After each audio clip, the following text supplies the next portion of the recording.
Okay, those meeting minutes are approved, and we'll get to the August ones next month. Everybody up to date on their taxes, Sarah? Yes. This evening? Okay, fine. It's a long agenda this evening, and I'll go through it quickly in terms of the items and the timing and the order of them. First item will be 2016-31, 20 Lewis Road. Item number 2 will be 2017-22, 16 Bertha Place. Item number 3 will be 2017-20, 69 Station Road. Number 4 will be 2017-17, 3 Oak Street. Number 5 will be 2017-16, 5 Hugh Hill Lane. Number 6 will be 2017-12, 200 Mountain Road or 200 Hermits Road. Number 7 will be 2017-08, 29 Willow Street. Number 8 will be 2016-37, 3 Ardsley Terrace. Number 9 will be 2011-32, 5 Daisy Lane. 10 will be 2017-23, 3 Fargo Lane. 11 will be 2017-11, 23 Dearman Close. 12 will be 2017-26, 2 South Astor Street. Number 13 will be 2017-25, 20 East Clinton Avenue. And number 14 will be 2017-24, 555 Broadway. So with that, we will begin with 2016-31, 20 Lewis Road.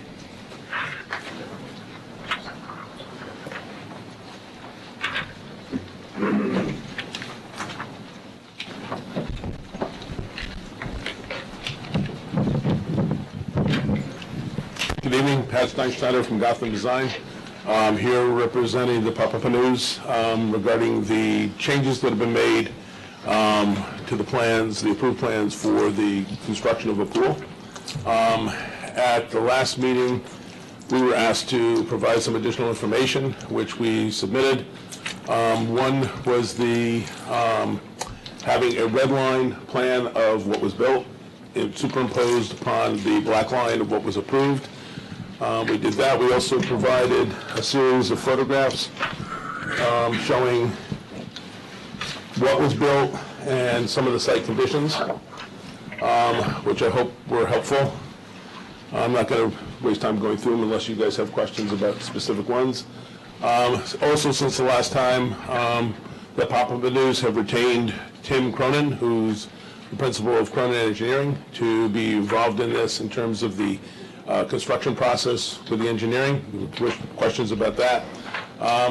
So if you have questions for me, that's fine, or if you would like to have Tim kind of give you an update on what he's seen at the site. Any questions from any members of the board at this point? At this moment. No? Mr. Cronin wants to speak. Thank you, Patrick. Good evening, Chairman, members of the board. My name is Tim Cronin, Cronin Engineering.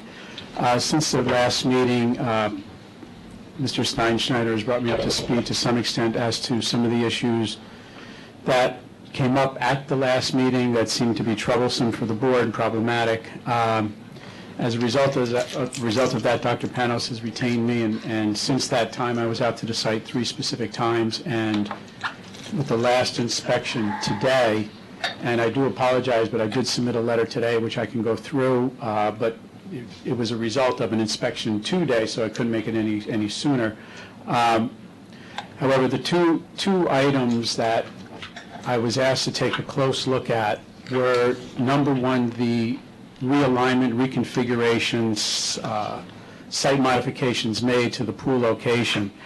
And when I was out to the site, and you can see on the red line drawing behind me that the existing pool was approximately 8 feet south of where the current pool is. Pat, I believe, talked about that at the last meeting based on site constraints, topographic information, and so on, that this was an adjustment that was made in the field without this board's approval, but having been out there, the horizontal alignment of the pool seems appropriate. I don't see any problem with that. The other issue with the pool location is the elevation relative to what was approved by the board. It's approximately 3.5 feet higher than what was originally approved. The one situation or one issue that I noticed while I was out there was that it looked as though the the contours located east of the pool were not quite as steep as what were depicted on the original topo map. And I'd like to point out that when you do a topographic survey, it is not exact in that a 212 contour doesn't mean specifically that you're at an elevation of 2.212. There is a degree of variance that's allowed that's essentially 1/2 whatever the contour line is. So if it's a 1-foot contour, you can be off by 6 inches. 2-foot contour, you can be off by a foot. And I believe we have 2-foot contours here. So how that created an issue was that the grade to the east of the pool was much higher than what was originally shown on the earlier topo. So the pool was raised. What that did is I think it actually helped the case, because now the grade located east of the pool is slightly below the pool deck, which will keep the pool from flooding in the event we have a heavy rainstorm. Now, granted, this is all wooded and generally unimproved land, grass, woods, and so on. You will get some runoff from there that if the pool was at a lower elevation, you'd have a chance of this pool getting flooded out during significant storm events. However, the downside to that pool location and pool elevation was the construction of a single retaining wall located west of the pool that's approximately 3 to 5.5 feet tall. In my letter, and based on today's inspection, we had some areas of that wall exposed, specifically the area in front of the wall, to make sure that we had enough bury of the keystones into the soil so we're not going to get slippage, as well as behind the wall to make sure that we had enough mass, if you will, on this wall, since it's a gravity retaining wall, enough mass on the wall so that we had ensured stability. I had some issues with the way it was constructed, and pointed out in my letter that there are going to be some modifications required to that wall in order to make me comfortable with it, and I'm sure also with the village's building inspector as well as consulting engineer. And we're in the process now, once the stop work is ordered, stop work is released, which hopefully it will be, to go in and start doing that remediation work. What was that? Sorry? What was the remediation? Well, what they're going to have to do is, from what I saw with the 3 specific areas we had exposed, was that the stones behind the base of the wall did not go back far enough, so we don't have enough mass there, as well as some of the backfill looked like it was a little, it wasn't a sandy, stony mix, it was more like a silty loam type mix. I don't think you weren't going to get the drainage through that soil that is needed, especially in a gravity retaining wall. Any other comments from any of the board members? What was the size of the footing? Was the footing adequate? Is that why you're putting more stone? No, the footing actually, we're actually going to have to beef that up a little bit. It was, You didn't say that. I think I said the footing, but that's fine. I mean, I think I mentioned in the letter. The wall in some spots is exposed 5.5, and footing, or the bury of 6.5, another foot. The width of the base of the wall should be 4.5 feet, give or take, roughly 2/3. What we have here is probably a little, maybe 39 to 42 inches, so we're about a foot short on the base of the wall, on the footing of the wall. I believe what happened, was that the contractor was constructing the wall, perhaps thinking that the wall height was going to be as originally approved, and then when the wall got higher, the footing didn't get wider, and hence we have the problem. It's speculation on my part. What are you going to do with the footing? Make it bigger? Or, Yes. but it's not going to be continuous pour. Listen, there was no pour. It's all stone. It's dry stone. There was no concrete involved. Any other comments from any board members? No? Any comments from anyone in the audience regarding this matter? No? Okay. Well, I think the problem for me is, number one, I think just looking at that plan and seeing all the red that's on there, and we're talking about a wall that was constructed not at the correct height. We're talking about a pool that was moved from its original location. We're talking about a pool that was not constructed at its original elevation, and then also there was fill brought into this site that was not authorized. Those are not minor details. Those are egregious changes to a site plan that this board approved.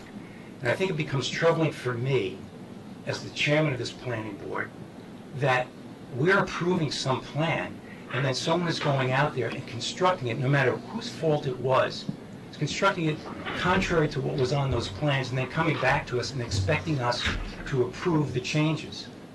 And I find that very troubling for this board, for the integrity of this board. We're here to approve plans, and then that's what's supposed to be built. And I think it's even more troubling for the public, because we have a fiduciary responsibility to the public, and they're expecting us to be honest and trustworthy in this matter. And then when plans come in and they're changed, then the public says to themselves, well, what is the planning board doing? And what is this village doing? How can we trust what's going on in this village? So I find this very troubling that this is going on, and that, again, it's not a minor thing. It's like, oh, well, you know, we had to just add a couple of feet of fill over here, or we had to add a couple of feet to a concrete pour over there. We're talking about major changes to a plan. And I find this really troubling, and I really can't support approving this plan.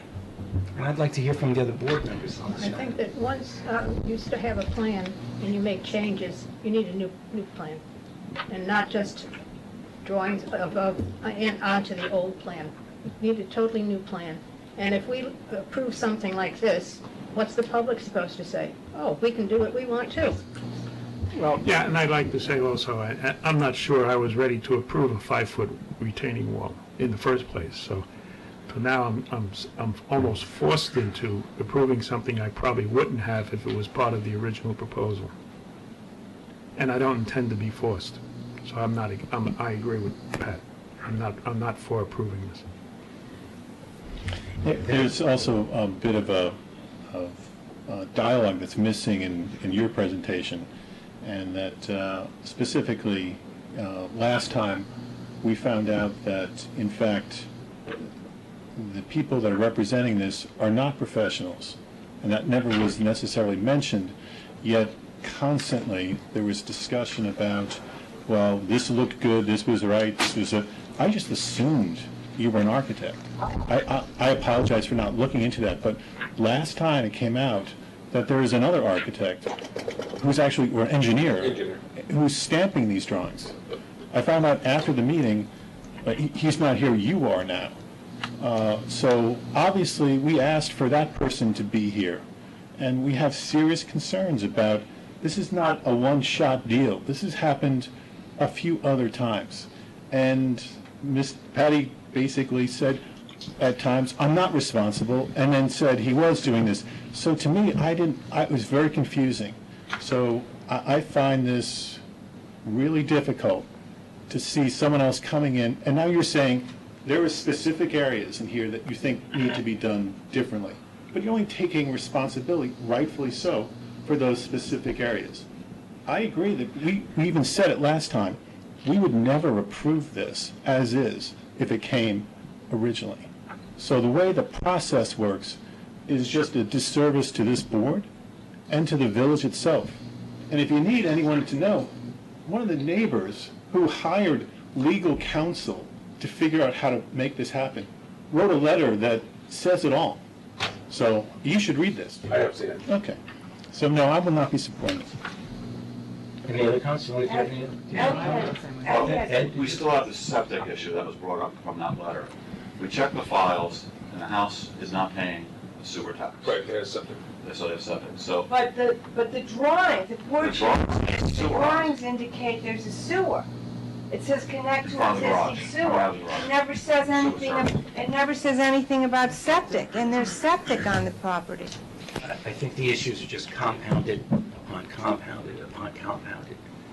And I'm at the point where I'm totally opposed to this, and I said that what's there should be removed, and you should build it according to the plans that were presented to us and were approved by this board back in April. And I think if it does come back that, and it is basically represented with the same people, that then this board has to figure out a way to basically investigate this work in a more thorough way based on these things. And then when it's under construction, we're going to have stipulations that there is an independent party that's actually observing and controlling what's actually built, because it didn't happen this time, and it didn't happen on others. So there's a history to this that it really should be stopped, because otherwise, I don't know how you keep on going. It just doesn't work. You know, I hear your comments and your concerns, but I don't know what was going through the contractor's mind when they were constructing this wall and constructing this site. But the elevation and location of the pool, if you go out and take a look at that, you'll see that it is not in an inappropriate location. I think that actually is the right elevation, the right location for that. You know, shift a couple inches or a couple feet here and there, maybe elevation a couple of inches. The wall is something that, I don't know, again, the chronology exactly what happened, but I think the footing was inspected. I think the footing was looked at. At that time, it was only going to be a 2-foot wall. And then I guess the contractor, for whatever reason, over the 2 or 3 or 4 day period, just bumped the wall up. So I don't think there was any negligence meant on anybody's part, or anybody trying to short circuit the approvals or disrespecting this board's approval. I just think that things, you know, when contractor's out there, he's got a load of stone, he's going to try to build a wall, and he does it. And, I mean, perhaps... That's troubled by that. Yeah, that's Doesn't anybody want the completely plans? And just do what I want? To some extent, I can't speak for I'm just putting ideas out there. A lot of times... And there wasn't a general contractor, GC out there to oversee, to make sure the wall contractor was talking to the pool contractor. And that's... No, but here's the thing, though, that it's sort of inappropriate, too, for you to come here 11th hour and not understand fully By the way, no reflection on this yes, throne. on the other extent of this project and how long it's been here in this board. So I think it's best to kind of leave it. You are the last leg of this project, and I'm glad that they've now hired an engineer who is actually on site in this village to review what can and cannot be done. But I think that you're hearing it directly from this board is what's out there isn't what was approved and needs to be basically eliminated and started fresh. That's correct? That's the board's opinion. So, right now, we have a construction site with some open trenches, some bare earth, a situation that I think it would be in everybody's interest, realizing we're not done with this project and we're not done with this layout and things are going to change. It is, I think, in my client's best interests and even the village's, to allow us to go in there and at least grade off, stabilize, plant some seed, put some hay down, and try to get the site ready for winter, realizing we're going to be, you know, in this process assuming we'll be in this process for a period of time, but at least allow us to get the site into a condition where it's, you know, it's safe and it's not going to create erosion issues, and we're going to get some vegetation growing on the bare earth. Ed or Doug, do you have any problems with that? My only concern is the added expense that will be occurred if things aren't approved, like if you don't approve where the pool equipment is because it's been moved, then I'll have to dig it up, and it's harder to dig up, and it's more expensive to move up and move later. So it's things like that worrying. If you drive over it, will it break when you if you drive a machine up there to do test holes or whatever like that? So it's not a simple yes or no. Okay. There's a lot of, if it's fenced off and seeded as is, it's the safest route right now. If they want to, it looks like they want to finish it and leave it. If that's the case, then that's what you guys are looking Right, for. right. So I'm afraid to say yes, I'm afraid to say no. Well, I'm looking to, personally, I'm looking to just stay, well, you know, you still have 3 or 4 months before we get into winter. You've got to plant seed. The best time to plant seed is in September, Understood. which means, you know... You also have time Yeah. to take this stuff out over the next 3 or 4 months. I mean, this pool was approved in April. Here we are in August, okay? That's what, 4 or 5 months. You've got another 4 or 5 months to get this stuff out of there and then regrade it and stabilize it, too. No, you don't, because if you start doing that in 4 months, it's going to be the middle of December, seed's not going to grow, the ground's going to be frozen. What we have there now are open trenches. We have, you got to step over them and bounce around to get through. You got piles of dirt. I can appreciate Ed's comment about, the added expense. And we realize that whatever we do now, we may have to undo in short order, maybe later this year, maybe early next year. We appreciate that we may have to do that.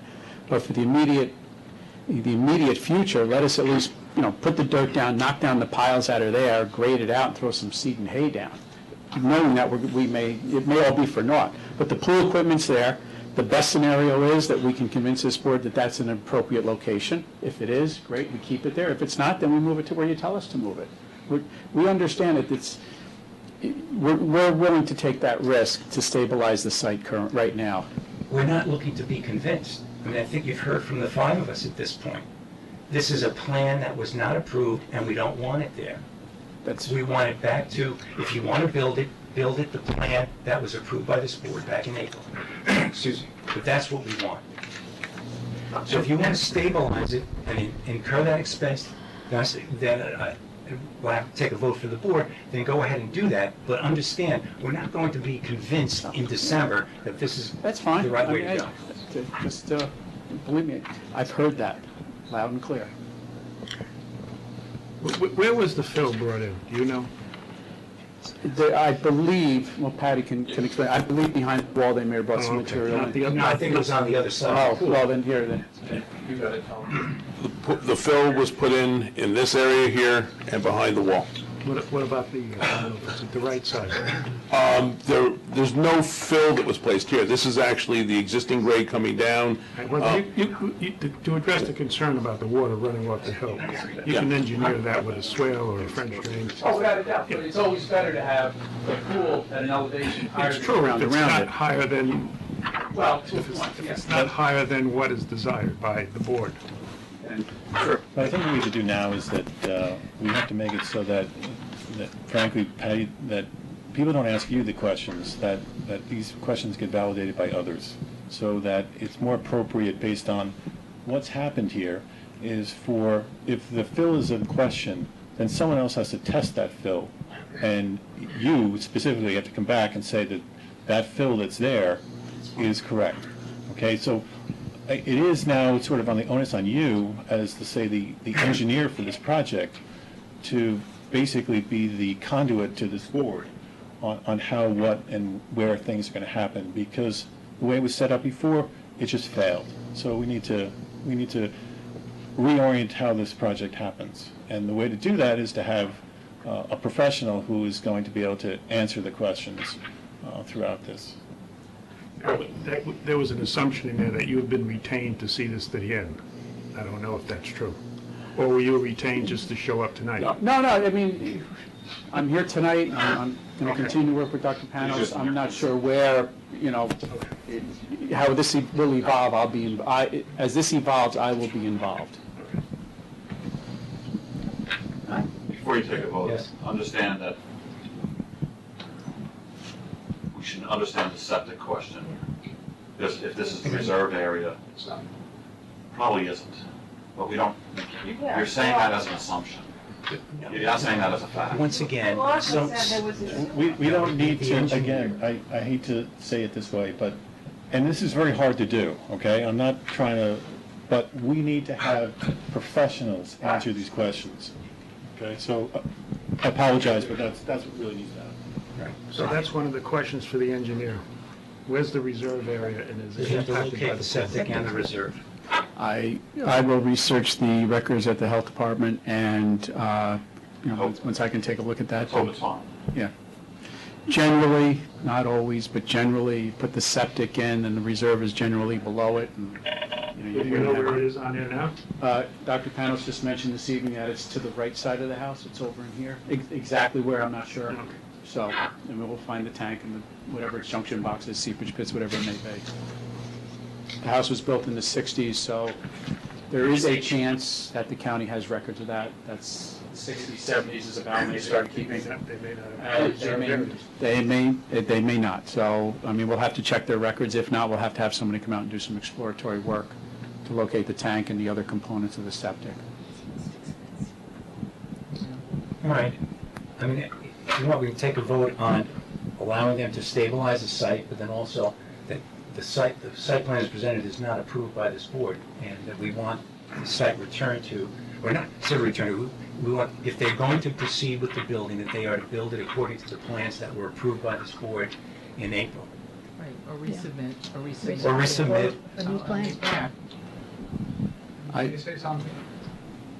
You need, Because I happen to you be, need to, for the I'm like transcript. the owner of the house. So I have to tell you that this process, as you remember, started last fall. We went through this lengthy process of approval. We obtained approval in April. Construction started in June. We did everything by the book. Now, obviously, this is not what happened. I was obviously ill-advised, but what I can tell you is that my house has been destroyed. I haven't been able to take any advantage of my garden over the summer. There is a shed on the side that we have all our pool furniture, or our garden furniture that we haven't had access to. So our house is a mess. And for me, as a resident of Irvington and a taxpayer in Irvington, it's particularly harsh to be faced with this reality, because as far as I understood it, I did everything according to the instructions I got from professionals. And here I am now stuck, considerably over the budget that I had anticipated, and I have nothing. And I just wonder how my interests are sort of weighed in this whole thing. I understand that the process didn't go right, but I hope you understand that it was not because of negligence of my part.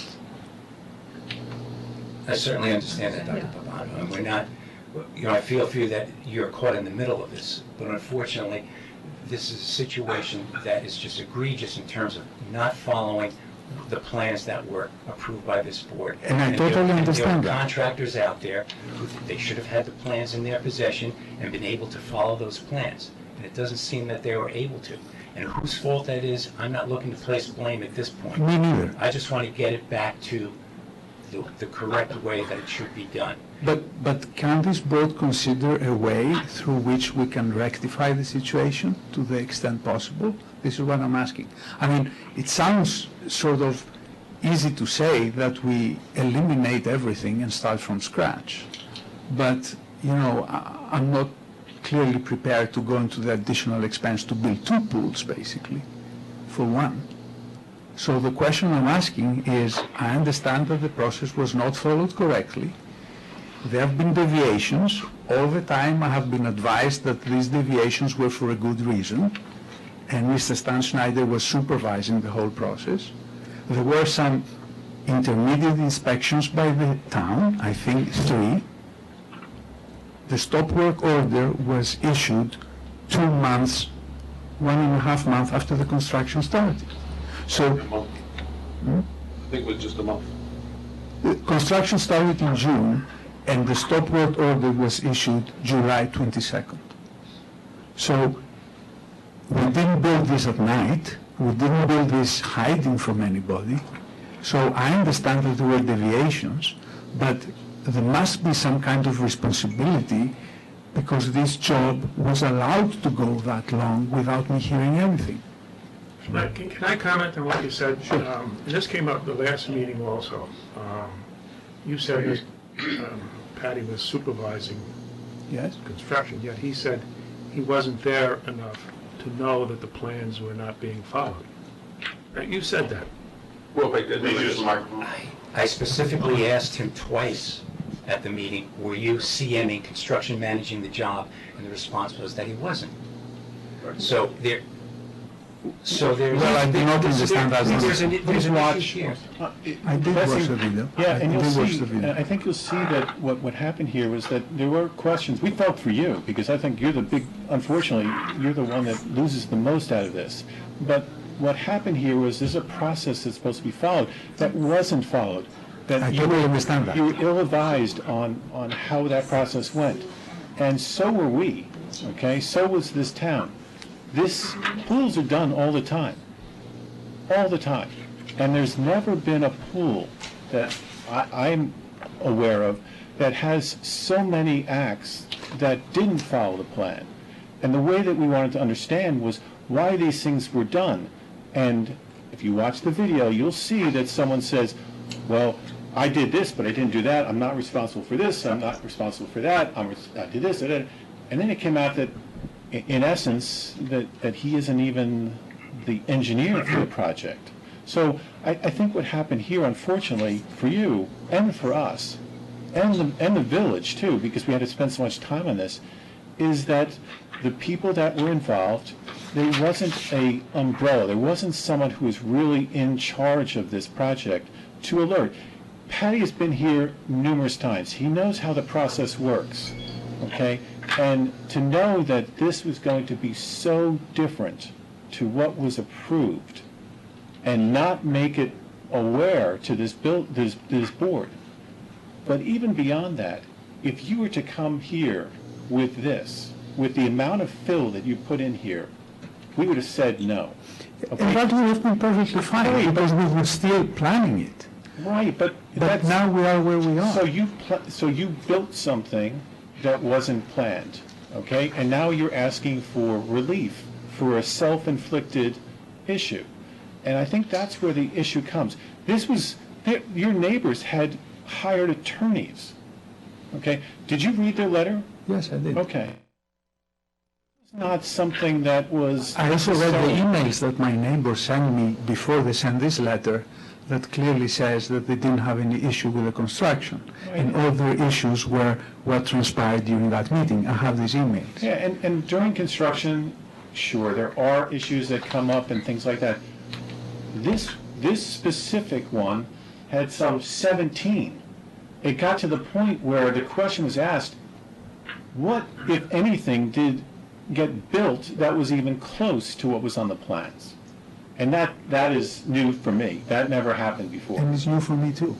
I understand, and I do respect, and unfortunately, you, in my opinion, you were not served very well by the people that were involved.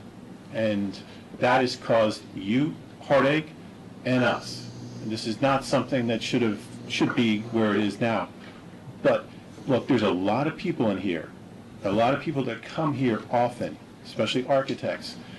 There's a blowback to things like this, that if we were to say, oh yeah, it's okay, just build it because you did it, do you think the next person that comes in here is not going to know that and is not going to try to do the same kind of thing? It becomes sort of like, what's the value of this board? So I totally understand what you're saying, and I appreciate what the value of the board is. My question is very specific. I totally understand that we deviated from the plans. We had no right to do that. I was ill-advised. But this is the situation now. My question is, what can we do to rectify the existing situation? Because I'm not prepared to demolish that pool and start all over again. I don't even have the financial ability to do that. So I understand that this was not what was planned. It is what it is. For somebody, a lay person like myself, it still looks nice. I understand that this is not what was approved, but we always intended, after the first deviation, even in July, when Paddy tried to... No, June, when we missed the deadline, the moment these deviations became apparent, we didn't try to hide, we tried to come here. And Paddy missed one meeting, and then we submitted in the second meeting, and we got this list of items to address.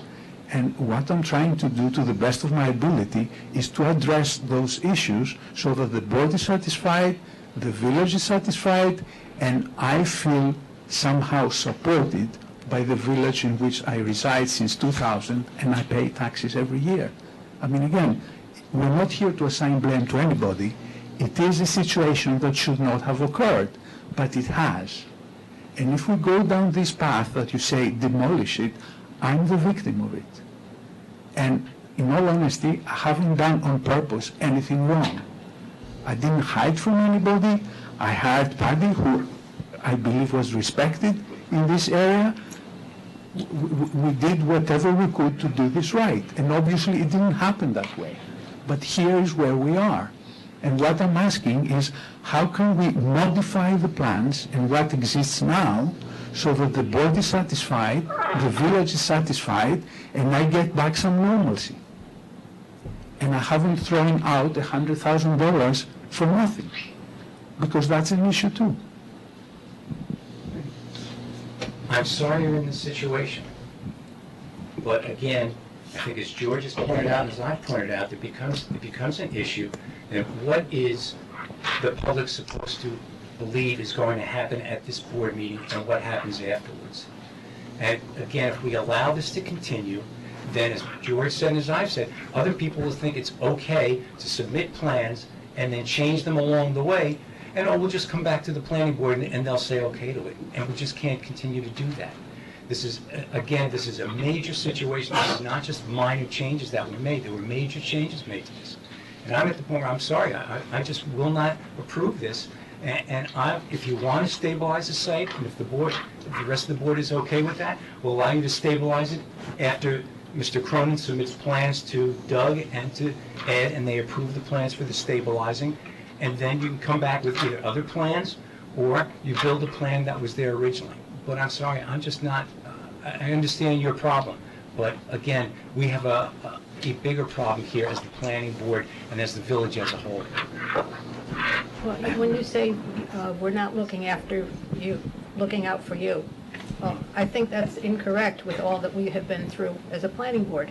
We have scrutinized all of the plans, and now there's a possibility of a septic tank being in there, which is not even on the plans. No, that's not a possibility. I know where the septic tank is. I've been servicing it every 2 years. So, and if there was an issue about the septic Tim, tank... you need to speak to the microphone for the transcript. I mean, if there was an issue with the septic tank, why wasn't it brought up the first time when we submitted? Exactly. Was on Because plan. the plans why was it said done it was like a that? sewer. Yeah, the plans The did not show. plan says connect to existing sewer. Doesn't even. So the plans Doesn't weren't even even say. correct on that matter. And I From- think that's the issue From here. square one. That- Okay, but I know where the septic is. All right, but I Okay. think what you need to do is go back to your design professionals that worked with you on this and find out from them what happened here. I think that's where the problem is. It's not here with this board. But that doesn't change my situation. It doesn't change ours either. You should take a vote on both. Yeah, so let's do, first item is to allow the applicant to stabilize the site through the winter time based on plans submitted by a licensed engineer that are approved by the village engineer and the building inspector. And they don't have to come back to the board for that stabilization. I don't think they have to come back for the stabilization as long as the engineer and the building inspector are okay with it. Okay. No? Can I have a motion? Motion. Second? Second. Any other discussion? No. All in favor? Aye. Okay. You need anything from the public? You have to vote on whether you deny the site Yeah, well, or granting it. well, I don't think we have to hear it. do we? And the second item is the revised site plan that was presented to us. Do I have I'm presenting a motion to not approve the site plan as presented to us this evening. Well, if I might, if you could hold up on that vote and allow us to look at the plan that Patty's put together, talk to Dr. Panos, and maybe we can come up with an alternative plan to this that the board would be, maybe look at more favorably to at least avoid having a negative vote on the record. That's okay. You all right with that? I'm fine with that. Okay, Good suggestion. all right. Thank you. I think that's it for this evening. Any other comments? Any comments from anyone in the audience on this matter? No? Okay, thank you. Thank you very much.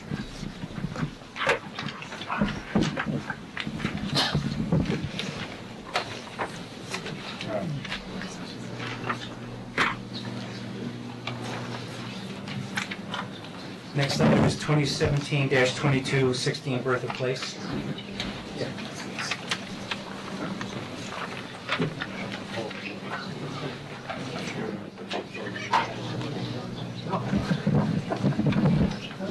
Hi, I'm Ira Frazen, Ira Frazen Architect. Came up to the planning board last month, and there was some requests for some changes and notes, which have been added to the board. I think, just on one level, just noting the surveyor's address and showing the breakdown of the FAR, and then adding the tree line, Is there a tree protection? tree protection, yeah. I think we have a memo from Doug, too. So the applicants provided correspondence to our comments. Therefore, we have no further comments at this time. So are there any comments from any members of the board? Any comments from anyone in the public on this matter? No? Marion, do we have a resolution on this? Whereas in August 2017, Mia and Jared Libby applied for site development plan approval to enclose an existing screen porch on their house at 16th Bertha Place, which lies in the View Preservation District. It actually wasn't noted on the application, but it is so. Whereas Han Engineering reviewed the plans and in a memorandum dated August 1st listed 2 issues with the site plan which were satisfactorily addressed in the subsequent submission. The Planning Board held a public hearing on the application on August 2nd and September 6th. The proposed construction would not impact the view of the Hudson River from neighboring properties or the adjacent right-of-way. It's a Type 2 action under SEQRA. Therefore, be it resolved that the Planning Board grants the application for site development plan approval of the improvements reflected in the drawings entitled Libby Residence by Ira Frazen. Can I have a motion to approve the resolution? So moved. Second? Second. Any further discussion? No. All in favor? Aye. You're approved.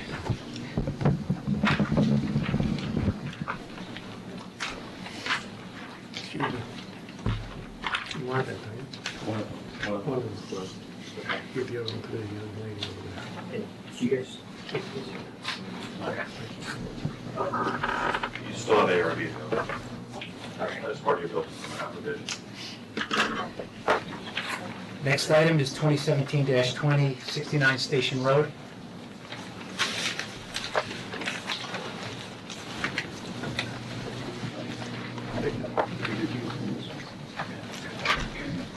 Mr. Boyle's recused on this matter. Is that right? Bob Riley, representing the Jagers on Station Road. I think we went through everything except the final, how we were going to resolve the potential runoff. And so that has been resolved. We reviewed it with the village engineer, and I think we're in agreement that that's an acceptable solution. Could you share that with the board? I'm sorry? Could you share it with? Yes, of course. Bob, Huh? want to show it to them? Oh, yeah, I didn't see it in your office. I have one, but not that one. I'll use this one.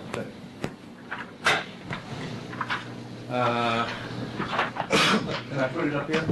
If you got one, maybe it'd be better to come closer to his box. Okay. It's a smaller scale. I'll do it that way. It turns out that the original suggestions were to get into additional test pits and additional dry wells. So That's what you're going to do? no, we're not. You're going to basically be doing a rain garden. You're going to make almost a basin. Swale, not swale, Essentially, a depression there. Yeah. Planted with grass or with flowers or? with all of that, With all those yeah, with the plantings? same planting, and there's a rock wall here, the building here, and we're going to do berm at the bottom, and that more than holes are required. But runoff, the potential from the new thing. Okay. And I just looked at the new plan. I have to check the Calculations? but if they're all set, it's Okay. Any other comments from any of the No, board members? that's good innovation, good thought. It was, thank you. Congratulations. Thank you. Any comments from any members of the public on this matter? No? You have a resolution on this, Mary? Yeah. Whereas in July 2017, Jonathan and Naomi Jager applied for site development plan approval to legalize an existing stone terrace on their property at 69 Station Road, which lies in the View Preservation District. The proposed improvements require both water bodies and water courses and freshwater wetlands permits. Han Engineering reviewed the plans, and in a memo dated July 28th listed several issues with the site plan, most of which were satisfactorily addressed in a subsequent submission. The planning board held a public hearing on the application on August 2nd and tonight. The proposed construction would not impact the view of the Hudson River from neighboring properties or the adjacent right-of-way. Han reviewed the water bodies and watercourse and wetlands permit applications, and in a memorandum dated today determined that all requirements for the permits are met. The action is a type 2 action under SECRA. Therefore, be it resolved that the planning board grants the water bodies and watercourse and wetlands permits, as well as site development plan approval of the improvements reflected in the drawings entitled Legalizing Existing Terrace Jaeger, prepared by Bob Riley, subject to compliance with the items listed in the September 6, 2017 Han memorandum, which are just kind of minor. Okay. You have a motion to approve? So moved. Second? Second. Any further discussion? No. All in favor? Aye. Thank you very much. Bob, Bob. we'll wait for the decision. Sorry, Ben. Do I take one of them or two of them? Take Take two. two and give me one. Okay. Bob, have that drum back.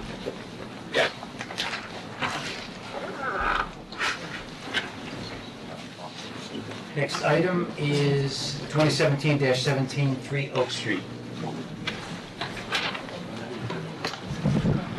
Mr. Boyle's recused on this matter. Sorry, you're on again. John Malone, First Malone Architecture, representing the Cuffs. We had picked up comments from the village engineer, and we received the memo and the remaining comments. There was 3 of the comments relate to zoning board approval. The last one, Doug, if you have a minute, the last one about the front yard dimensions, if we could just get some clarification on that, because I'm just not sure what's being requested. Oh, They were different on the, yeah, I just can't find where the issue is, if you guys. We can resolve that. Or Yeah, offline. on We can do it offline. A010 and on A012. So if something's wrong, we don't need to take up the time on this. We'll resolve this all. All right, so you need to go to the ZBA though for a variance for, was it coverage and floor area ratio? Yes. Okay. And And any- setback. and the setback. They've got perfectly. Any other comments from any of the board members on this matter? No. No? Any comments from any members of the public? No? Marion, you have a resolution on this Yep. one also? In July 2017, Brian and Marie Cuff applied for site development plan approval to construct a 2-story addition along with hardscape and drainage facilities at their house at 3 Oak Street, which lies in the village's View Preservation District.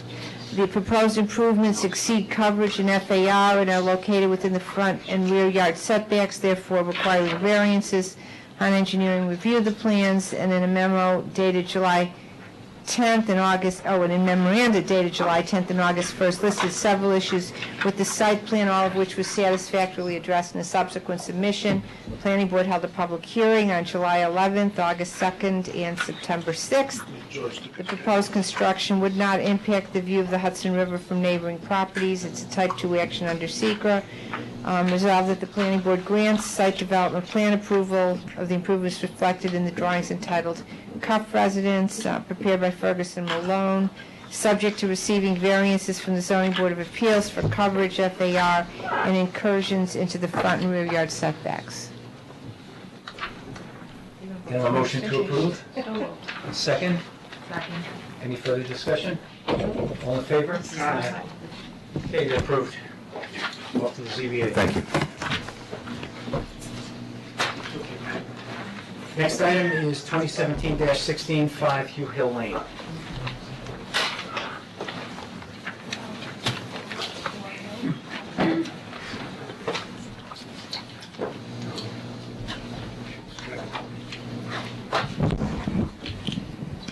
Good evening, Jim Anacarico with Cronin Engineering, representing the Steinbergs in this matter. Since the last time we were here, we responded to Han Engineering's memo. We included some FAR information, mainly, and coverage information, mainly on the surrounding lots, to try to show that it was in character with the rest of the neighborhood. I believe Doug's just asking me to straighten out some FAR numbers on the plans, but other than that, I think, we would like to obviously go to the zoning board, which we need to do for lot coverage and FAR. The FAR, I believe, is very minor, and that deadline is Monday, so we're asking that you kind of send us there. Okay, and I think the other thing too is you added some screening at the rear of the property facing Harold Road. Yes, we added some Additional evergreens some spruce trees back here at the back of the property. There are spruce all around at the top of this retaining wall. However, I guess you can see the house from Harriman Road. I'm not really sure you'll be able to see this at all, but we added that. No problem. Any comments from any of the board members? Any comments from anyone in the public? No. Mary Ann, you have a resolution on this one? In July 2017, Mark and Tara Steinberg applied for site plan approval to construct a spa pavilion, patio, and fire pit at their house at 5 Hugh Lane. The proposed construction would be located within 100 feet of the floodplain and therefore require a freshwater wetlands permit. The proposed construction would exceed the coverage and FAR limits and therefore require variances. Han Engineering reviewed the plans and in memoranda dated July 10th and July 28th listed several issues with the site plan, most of which were satisfactorily addressed in a subsequent submission. The Planning Board held a public hearing on the application on July 11th, in which the Planning Board requested that the coverage be reduced, and the applicants reduced the coverage by 144 square feet in a subsequent submission. The Planning Board continued the public hearing on August 2nd and September 6th. Han reviewed the freshwater wetlands permit application and in a memorandum dated September 6th determined that all requirements for the permit are met. And, there's an extra and there, sorry. The actions type 2 under SECRA resolved that the Planning Board grants the freshwater wetlands permit and site plan approval of the improvements reflected in the drawings entitled Site Development for Steinberg Residence prepared by Cronin Engineering, subject to receiving variances from the Zoning Board of Appeals for coverage and FAR in compliance with items 3 and 4 in Han's September 6th memorandum. You have a motion to approve? Motion. Second? Second. All in favor? Aye. Thank you very much. Welcome to ZBA.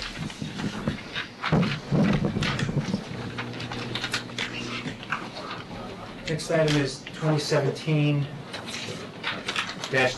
200 Mountain Road or 200 Hermes Road. Elias Avenue.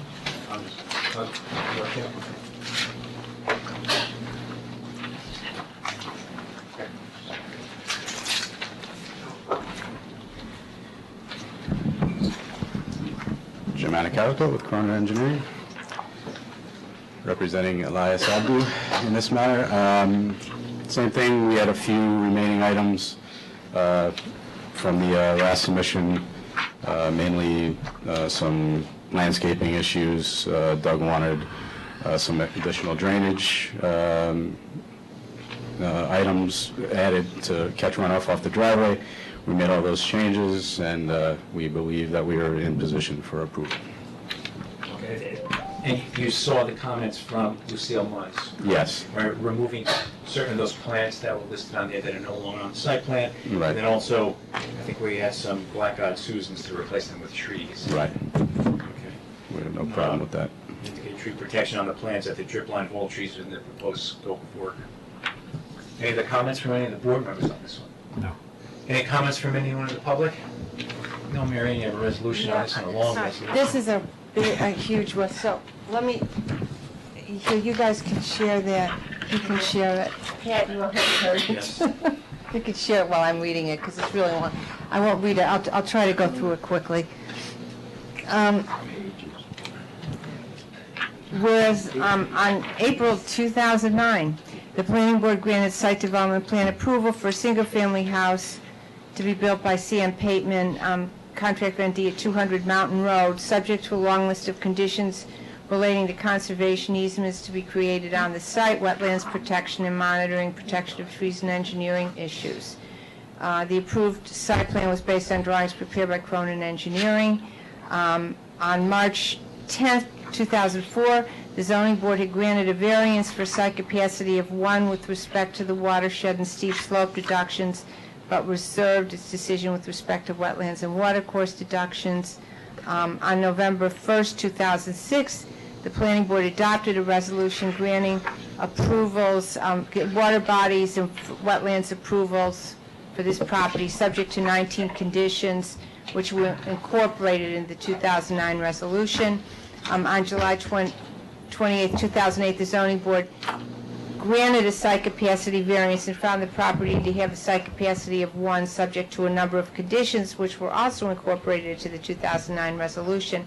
Whereas between 2009 and 2017, certain of the conditions of the 2009 resolution were satisfied, including conveyance and filing of a conservation easement and the installation of drainage facilities. In May 2017, Lee Abdu, who purchased the property at 200 Mountain Road, applied for site plan approval, freshwater wetlands permit, water bodies and watercourse permit to construct the same house and related improvements as approved in 2009. The house will require that a sewer force main be installed for the new house to an existing sewer force main located near the intersection of Mountain Road and Blueberry Hill Road, all of which lie within the town of Greenbrook Sanitary Sewer District. An application to construct the sewer force main has been submitted to the town of Greenbrook and will require an intermunicipal agreement between the Village of Irvington and the town. The planning board, at its June 7th, 2017 meeting, directed the applicant to update the wetland delineation performed in 2002. Stephen Coleman, Environmental Consulting, in a report dated June 26, conducted a new investigation and concluded that the wetland boundary is essentially the same as was flagged in 2002. No significant changes in the wetland were observed to be present. That's significant because a lot of the conditions related to that, and since it was 15 years old. Hunt Engineering reviewed the 2017 submissions, and in a memorandum dated June 6 listed a number of items to be addressed. The applicant submitted a revised site plan. Lucille Munns had recommendations. Han reviewed the submission, had a few more comments. They submitted revised drawings. In a memorandum dated today, Han reported that all requirements for the water bodies and wetlands permits were met. Lucille Munns, in a report dated September 2nd, stated that her previous comments had been addressed, and she had 2 additional recommendations, which Pat just read. Planning board held a public hearing on this application on June 7th, August 2nd, September 6th. It's a type 2 action under SECRA. Resolved that the planning board grants site development plan approval, freshwater wetlands permit, and a water bodies and watercourses permit for the development of 200 Mountain Road, is shown in the drawings prepared by Cronin Engineering, and entitled Site Development Plan for Abdu Residence. Subject to the following conditions. Some of these I could summarize, I think. There's 6 pages of them. One is approval from the County Department of Health in Greenberg must be obtained for the proposed sewer main. Street opening permit must be obtained from the village to connect with the Greenberg sewer main.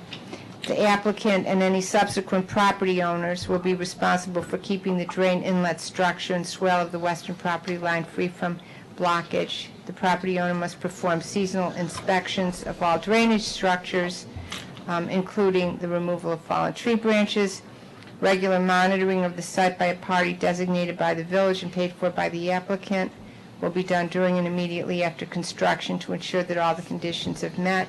There's a requirement of a $10,000 bond or letter of credit to ensure that all the site plan conditions are met. And then there's a conservation easement. It was filed, and it relates. There's 2. Want to point out the 2 easement areas on it? There's 2 conservation easement areas. That's good. Yeah, this is the one, this is all conservation easement, say, to the north, and this is the conservation easement to the south. And the conditions that there can't be any construction there can't be any dumping of materials, no storage, no cutting or removing of trees, even if they're dead or diseased.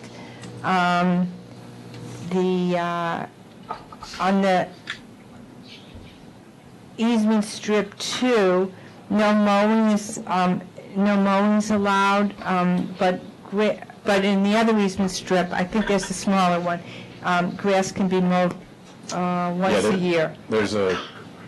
This is bisected into two, actually, so the front half of it can be mowed.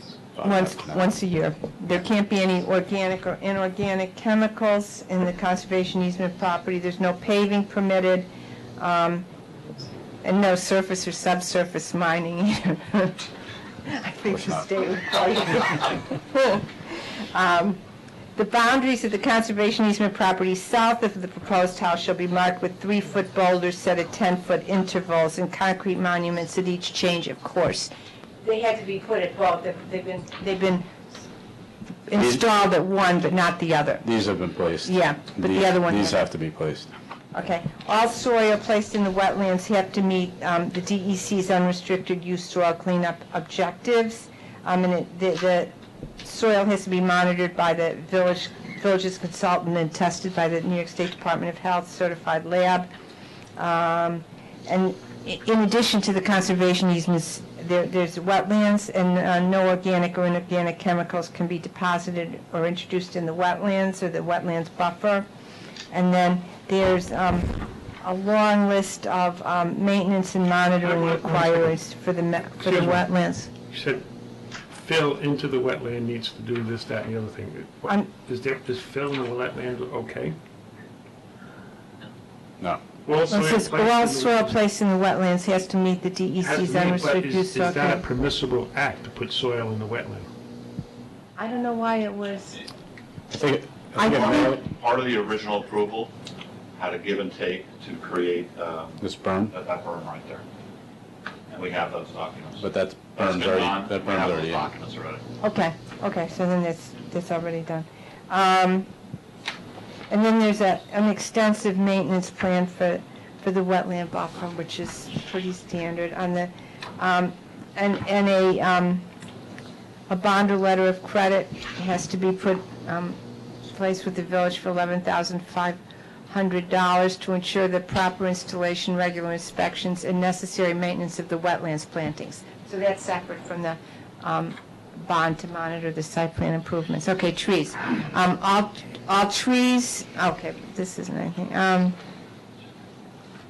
Okay, all trees that die or sustain indiscriminate damage is determined by the building inspector or tree preservation commission within 60 months subsequent to the issuance of a certificate of occupancy have to be replaced. Topping of trees by the applicant or future owners shall not be permitted without approval of the tree preservation commission. And then there has to be erosion and sedimentation control measures in place. That's standard. All soil excavated from the site must be removed from the site. All soil and also brought onto the site must meet the DEC's unrestricted use soil cleanup objectives.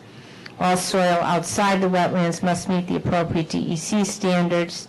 All the conditions shall be binding on any subsequent owner of the property. And then you just have to pay the fees, and it's got the times of construction. And then lastly, the recommendations made in Munn's Associates staff report of September 2nd must be complied with. And that conservation easement's been filed on the land records? It's on the land records? Yeah, I checked it. Okay.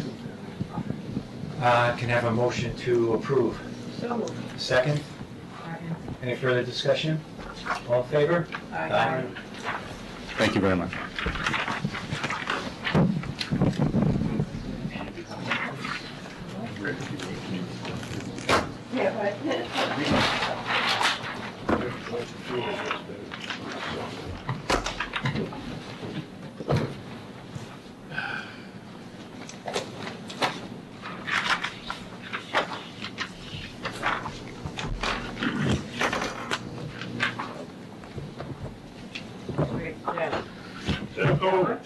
Jim, you need to, need one.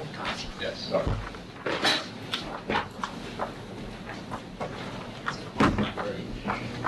Is there one or two? Next No, item? just one. Who's the other one? Down the other end. Oh, okay. would you kindly give that to Mary Ann? Next item is 2017-08, 29 Willow Street.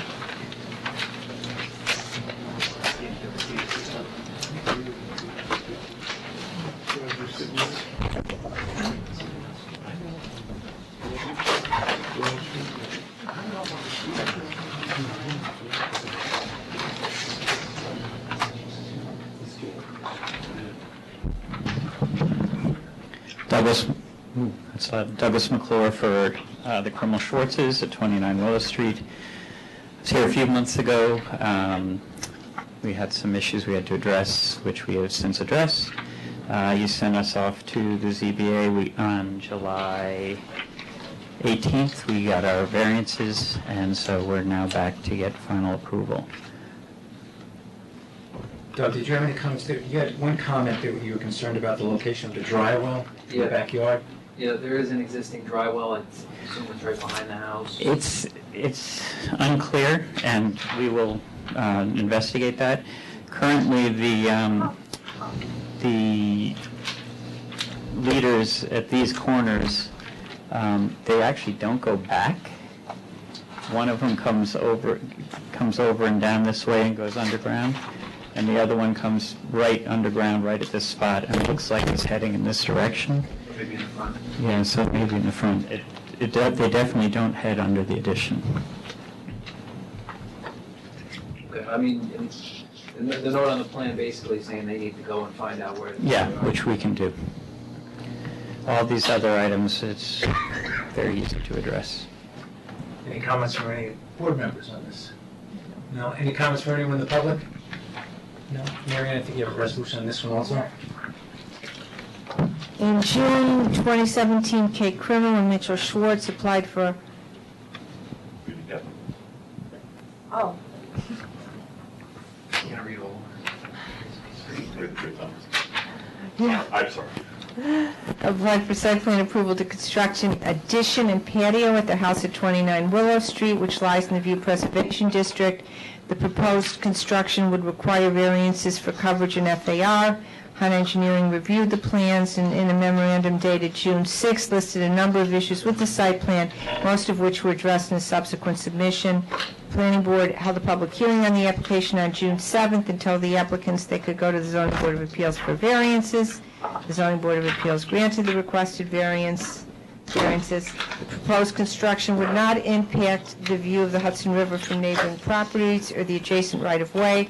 Planning Board continued the public hearing on September 6th. The actions type 2 under action under SEQA. Now therefore be it resolved that the Planning Board grants site development plan approval of the improvements reflected in the drawings entitled Crimmel Schwartz Residence, prepared by MC Architecture, and proposed additions and alterations prepared by Hudson Engineering, subject to compliance with the items listed in the September 6, 2017 HON memorandum. Have a motion? Second? Second. Any further discussion? All in favor? Aye.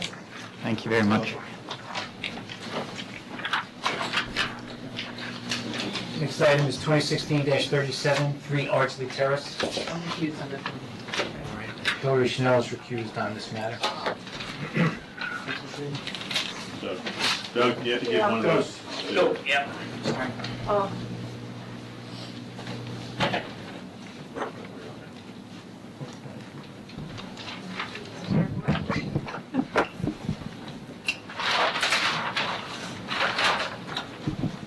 Hello, my name is Sarah Ford, Christopher Friedman, architect. We're here for Mr. Slab and Mrs. Owens.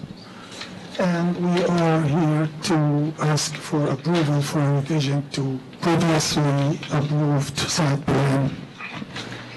The revision was to the sidewalk. Excuse me, you might want to hold the microphone just a bit farther away from you. Yeah. It's hard to understand. Great.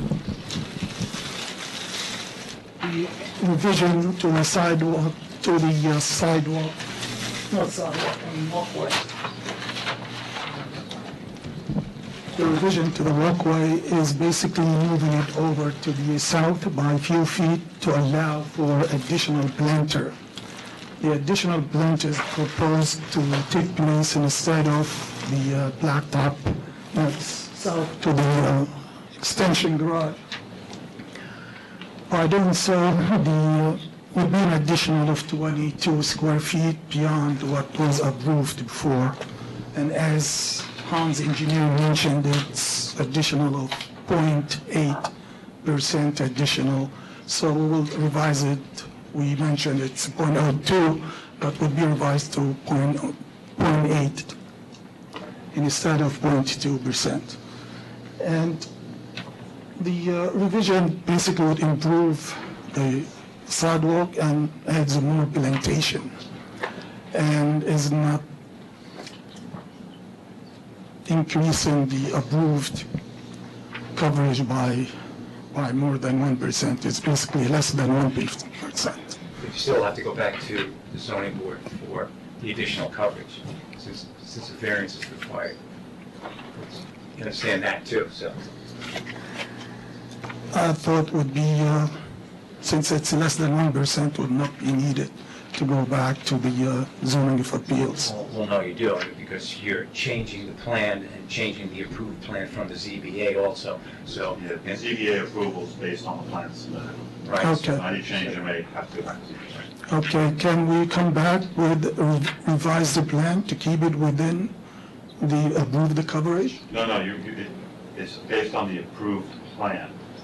If you move the sidewalk a foot over, it needs to go back to zoning. It's a walkway, so. Yeah, whatever you do, you have to go back to zoning board. Okay. Any change from the approval that you received, you have to go back. All right, sure. We'll do that. Any comments from any of the board? Yes. Any comments from anyone in the public on this matter? No, I think we're in a resolution, right, subject to the ZBA. Whereas on February 1st, Steve Silpe and Jesse Ewing received site plan approval to extend an existing garage and construct a terrace on top of the garage extension on their property, 3 Ardsley Terrace. The applicant's proposal required variances for exceeding coverage in FAR and encroaching into the required rear yard, which variances were granted by the Zoning Board of Appeals.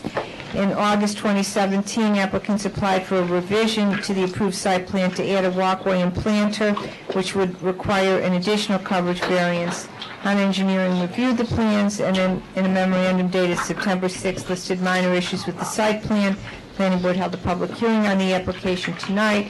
The action is a type 2 action under SECRET. Be it resolved that the Planning Board grants the application for site development plan approval of the improvements reflected in the drawings entitled Proposed Garage Extension, Silke Ewing Residence, prepared by Christoph Reidner, subject to 1, receiving a variance from the Zoning Board of Appeals for lot coverage, and 2, satisfaction of the items in the Han Engineering memo of September 6th.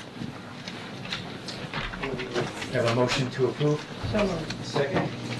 Second. All in favor? Aye.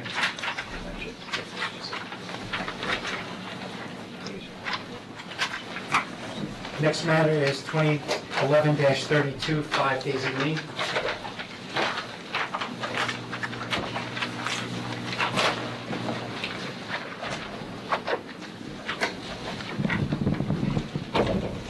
Good evening, board members. My name is Greg McWilliams. I'm an architect for the homeowners, Gustavo Swart and Lucy Harrington. This is a project that was constructed 5 years ago. I was the architect of record at that point. And the whole application process and all the boards we had to go before, we applied in the fall of 11, and it was approved in construction in 2012. The issue at hand is the owners are selling the property, and to attain the CO for the open-ended pool construction, there's a couple of items that had to be taken care of, and that's why I'm here tonight. Number one, this area here, there's a pool equipment pad that is obviously implied in any construction of a pool. It's referred to in details of the construction drawings and everything else, but it wasn't depicted at the time this was approved. And the reason for that was the contractor wasn't sure where he was going to put it, and it just got lost in the shuffle of being put on the drawing. It's approximately 34 square feet of increased impervious area, and again, just the whole thing of building the pool and all the specifications, everything, There's no magic to it. There's an equipment pad. Everybody knows that. It just was not depicted. In addition to that, there are some side steps, which I have some photos of. There's 3 sets of these. And the gentleman can split. Chairman. These are just a couple that were just taken of the site. Just to show the general character of these steps that were installed there. This whole area of the lawn was landscape. In fact, beautifully. It was done by Westover Landscaping, Robert Welch. And in the course of executing a plan that was filed back when, he came up with the idea of putting some little natural stone steps in the midst of the landscaping and a little walkway that connected them. And the reason he did it here, there's a little bit of a grade change, and for anybody wandering around the plants and everything, we just wanted to make it a little more comfortable.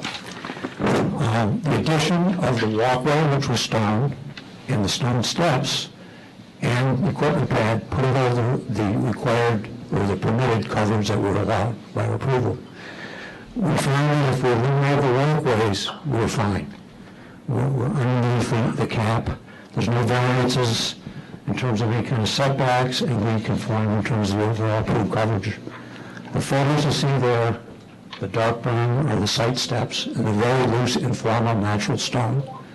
And the little beige area here is basically, it's dirt right now, and we have a note on the drawing that they can put a wood chip in there if they wanted to for the path.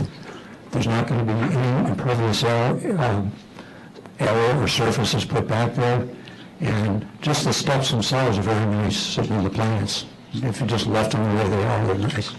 And if they were in fact have a walkway, it's either going to be dirt or wood chips.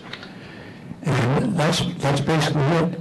All this other work, our original application was a new driveway, drainage, landscaping. It was a pretty ambitious project, and everything was built according to plan. There's been no variation from that.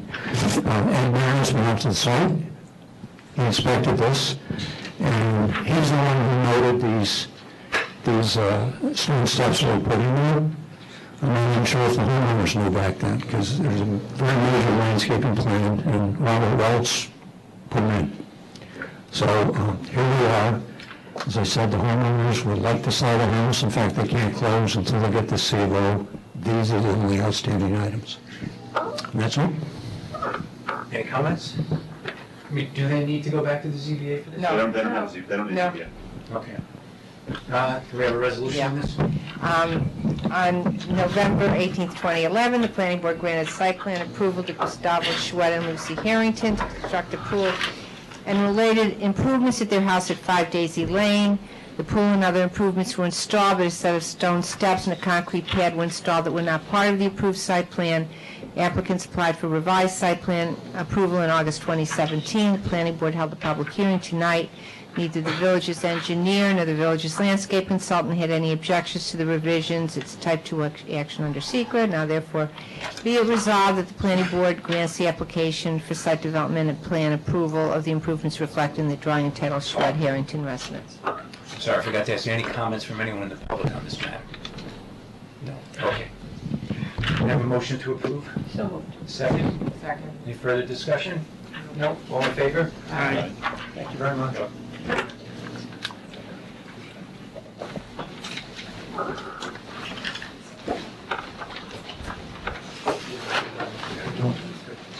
Next item is 2017-23, 3 Fargo Lane.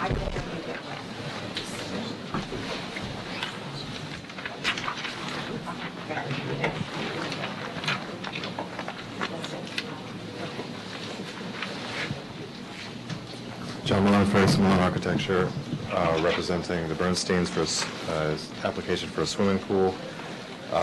We had a list of engineering comments that we have addressed. The remaining comments are variances that we need from the ZBA, and then two additional comments.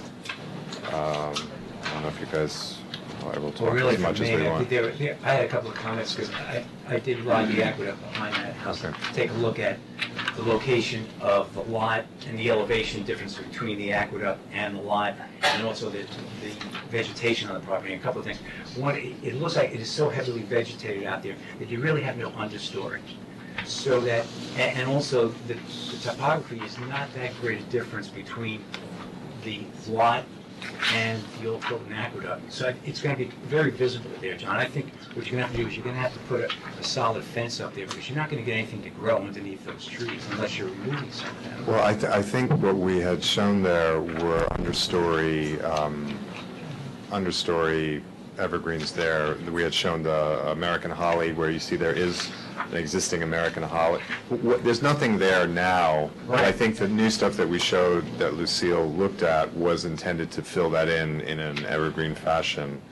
I mean, we could. The solid fence, I'm just worried, that would potentially have more of a visual impact to the aqueduct than adding more vegetation. I think would be a better approach than.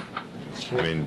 Yeah, well, that's number two, though, is that I have a problem with the fence being in the aqueduct setback, because the idea of the aqueduct setback is to preserve that open space feel of the aqueduct. And if you start closing it in, with bringing the fence into it, then you start narrowing the feel back there. Again, that's what I think. The language, though, if we do look at the language that's written into the buffer, it does indicate, for vegetative screening of whatever intrusions that are in there.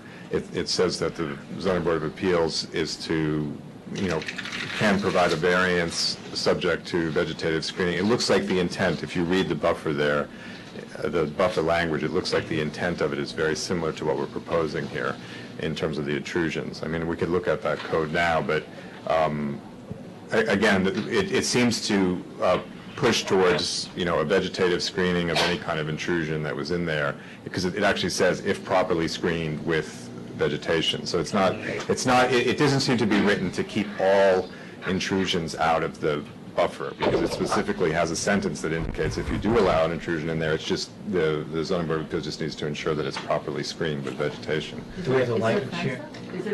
There is going to be a fence. There is a fence. And so a fence is not a building. It says no building can be in there, but then it specifically outlines for intrusions, and then in the language of that, it actually says if you are going to do an intrusion, if you're going to you have to go to the zoning board to ask for it, and it needs to be screened. So that's what the language actually seems to imply. Does anybody have a copy of the ordinance? I don't have a copy. And it doesn't say how far you can go?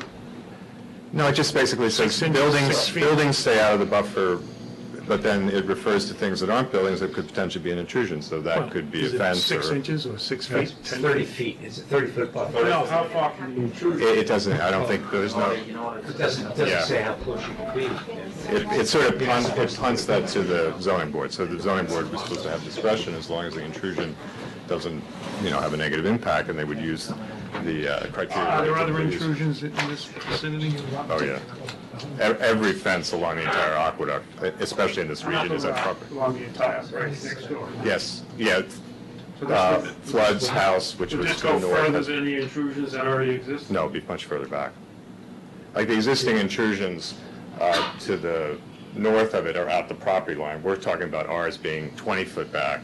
So instead of being, it's not at the property line, we're showing it 20 foot. So we're asking for like a 10-foot deep intrusion. And again, this intrusion would be in the same location that we would plant anyway. It's the point at which we would plant that would have the most impact. Mark's trying to get it on the... Okay.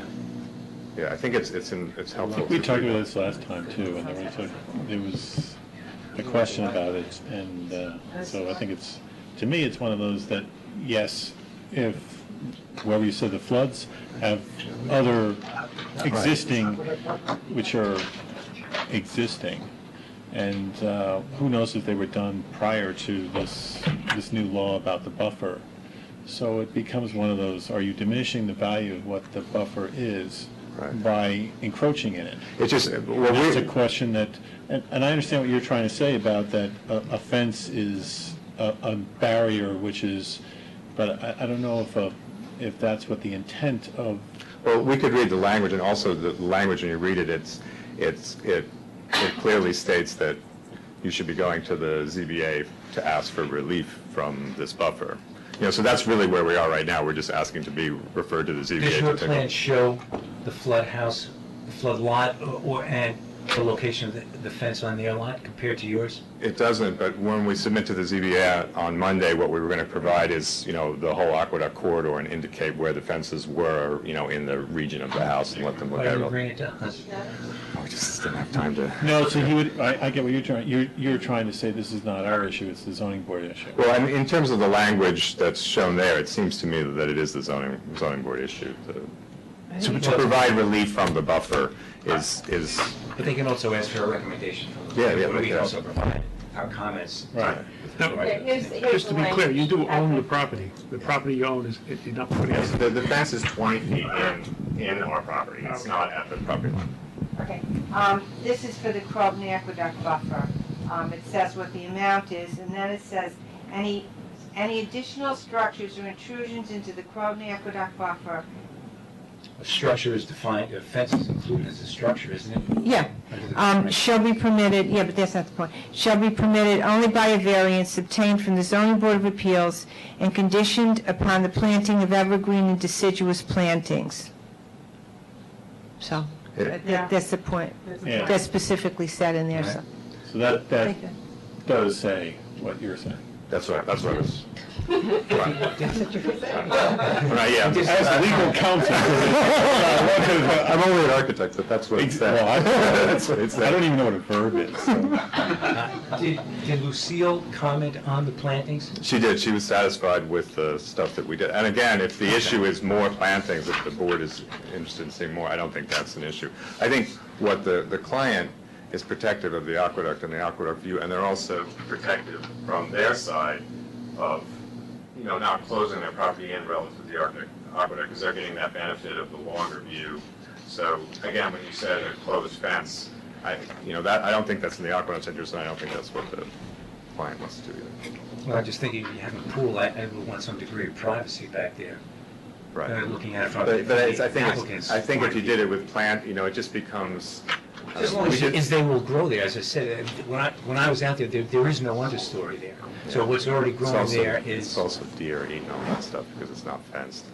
That's the other thing, like sometimes when you get the pool fence in there, the stuff can get a little bit more established. Stuff on the inside face of the pool fence at least could be a little, I don't know. Well, so your plantings are going on the inside and outside, or Yeah. just on the inside? On They're both staggered sides. on Staggered both inside. sides. It's more of like a naturalized Okay. understory planting. All right. Any comments from any of the board members? Any comments from anyone in the public on this matter? No? We have a resolution on this? No. Send them, we didn't do a resolution on this. That's right, we didn't, okay. But you can go to the ZBA with it then. Yeah, I think as long as we can get it. Yeah, Then the they'll other come thing out. is that there aren't really many comments, so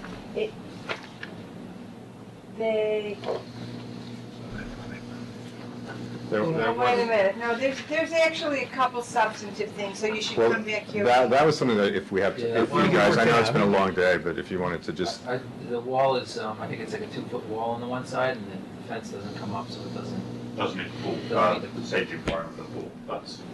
so that's a pool fencing limitation around where that existing barbecue is? Yeah. You have to encase the pool in a fence that meets the safety. All right, so this is. So this you will- come back, it'll be a formality. Yeah, we'll figure it Yeah, out. but let him go to the zoning board and Yes. then come back. Okay, that's. Okay, Also, okay, we'll just go to the zoning board.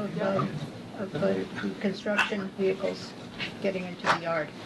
We resolved that with a note. We just confirmed that they, we spoke to the pool contractor, we confirmed they can get by. We have some notes that indicate that the construction access is supposed to be reviewed with the architect prior to the beginning of construction. We And that have, would be on the east side of the house. yeah.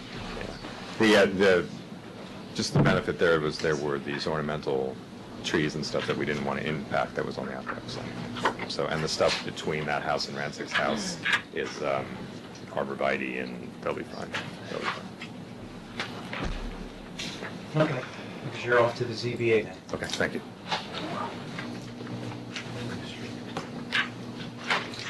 Next item is 2017-11, 23 Dearman Close.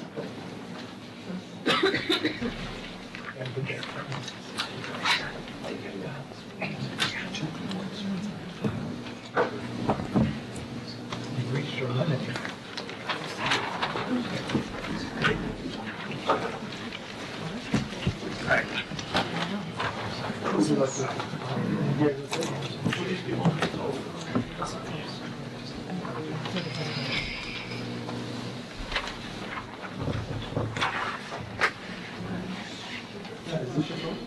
great. John? Sir. Yes, okay.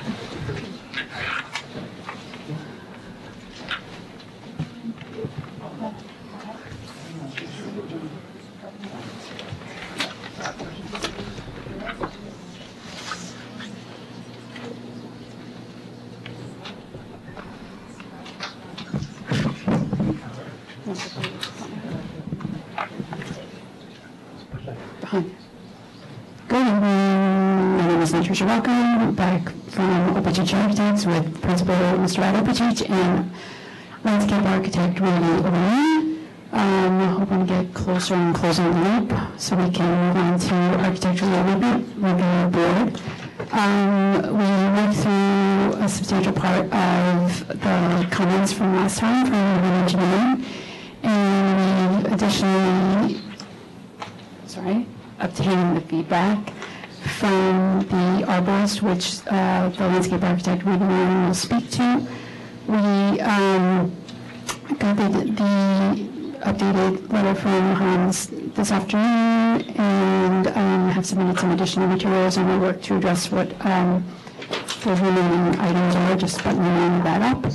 But I think now we'll hand over to Winnie, because I think the bulk of the discussion is probably circled around the landscape. Okay. Okay.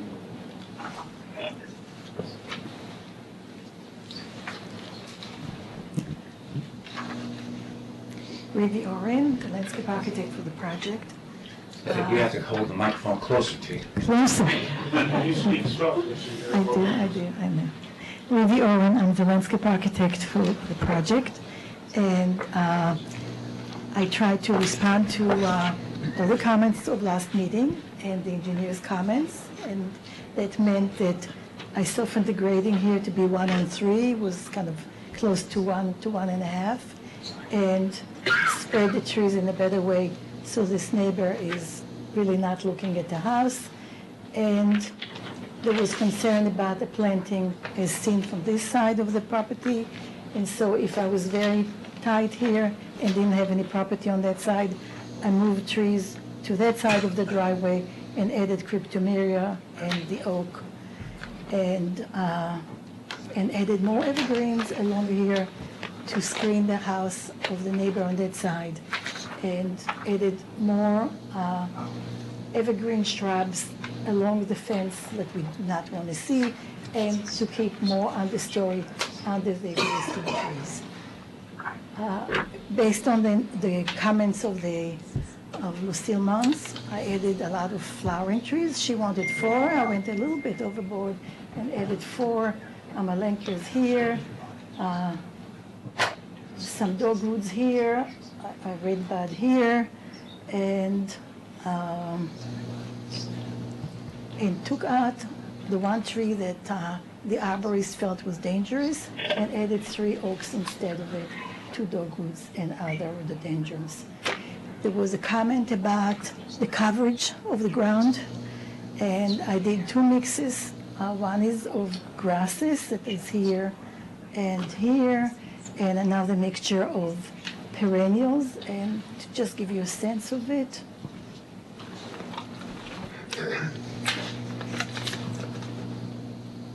This is one mixture of Tirella and geraniums. There's a mixture of ferns and other semi-evergreen perennials. You can see it in the past like this with ferns and other perennials, and kind of a more wide feeling. I was very concerned about you thinking that we do things very tightly in rows, so that's not the idea. It's going to be very soft mixture of perennials and short grasses. Is that what's going to be in the meadow? What you're calling the And meadow? the meadow, there's a picture here of the meadow. We talked about it, me and the owner, and definitely do not want to see any grass, not even a partial grass. And so in thinking about it, I realized that if you don't have to mow a lawn every week, you can afford to have somebody do your meadow and do it beautiful and take care of it in a nice way. So this is a true meadow. All of this is going to be a meadow. And we have just a mixture of evergreen shrubs and evergreen low coverage. And I believe this covers kind of the comments to Did you last work meeting. with the neighbor that, Yes, so I had a long conversation with this neighbor, and I'm disappointed that he's not here. and he was satisfied with what? He accepted my approach, which is to add a lot of 12 to 15 feet evergreen shrubs that would work with the trees in front of it. I told him that I would add more trees, and I don't know. He didn't come, so I guess he was satisfied. I know that he was one of the first people to come and was concerned about. Yeah, because of we had a the long, damage. very, very nice conversation, and we will continue to talk about things. So perhaps we can just make sure that guy is Taken care of. satisfied. That Yes, yes. Somehow that's acknowledged. Yes, with the landscaping and also with the runoff too, I think he had concerns about the drainage going down to Right. that corner. I think we had addressed You that addressed that? before, yeah. Yeah, well, our intention is to have a good neighborly relationship with him, and we're just as interested in kind of blocking the view of his fence and to make it kind of a richer backdrop to the property. So it's mutually beneficial. Yes. How often does that happen? That's a nice thing. That's always good. And then we got the report, and it was written in kind of the tree report, and it was written in kind of a very exuberant language. And then I went through the list of, I went through the report one by one, and it created a whole different picture. When I spoke to him, I said, "Is any of the trees here really dangerous?" And he said, "Yes, one tree, which is this one." And so there was no question in my mind, it's a dangerous tree. It's the biggest tree on the property. It's the closest to where people are going to be walking. There's no question we will remove this one. And so that's why I took it down and right away put 3 oaks instead of it. Considering that that we have a neighbor who is very interested, he spoke to me at length about the fact that the property used to be kind of a woods, and he wants it to be forested as much as we can do. So to go on to remove those trees at this point seemed to be counterproductive. We cannot come and bring trees that are going to be the height of the existing trees.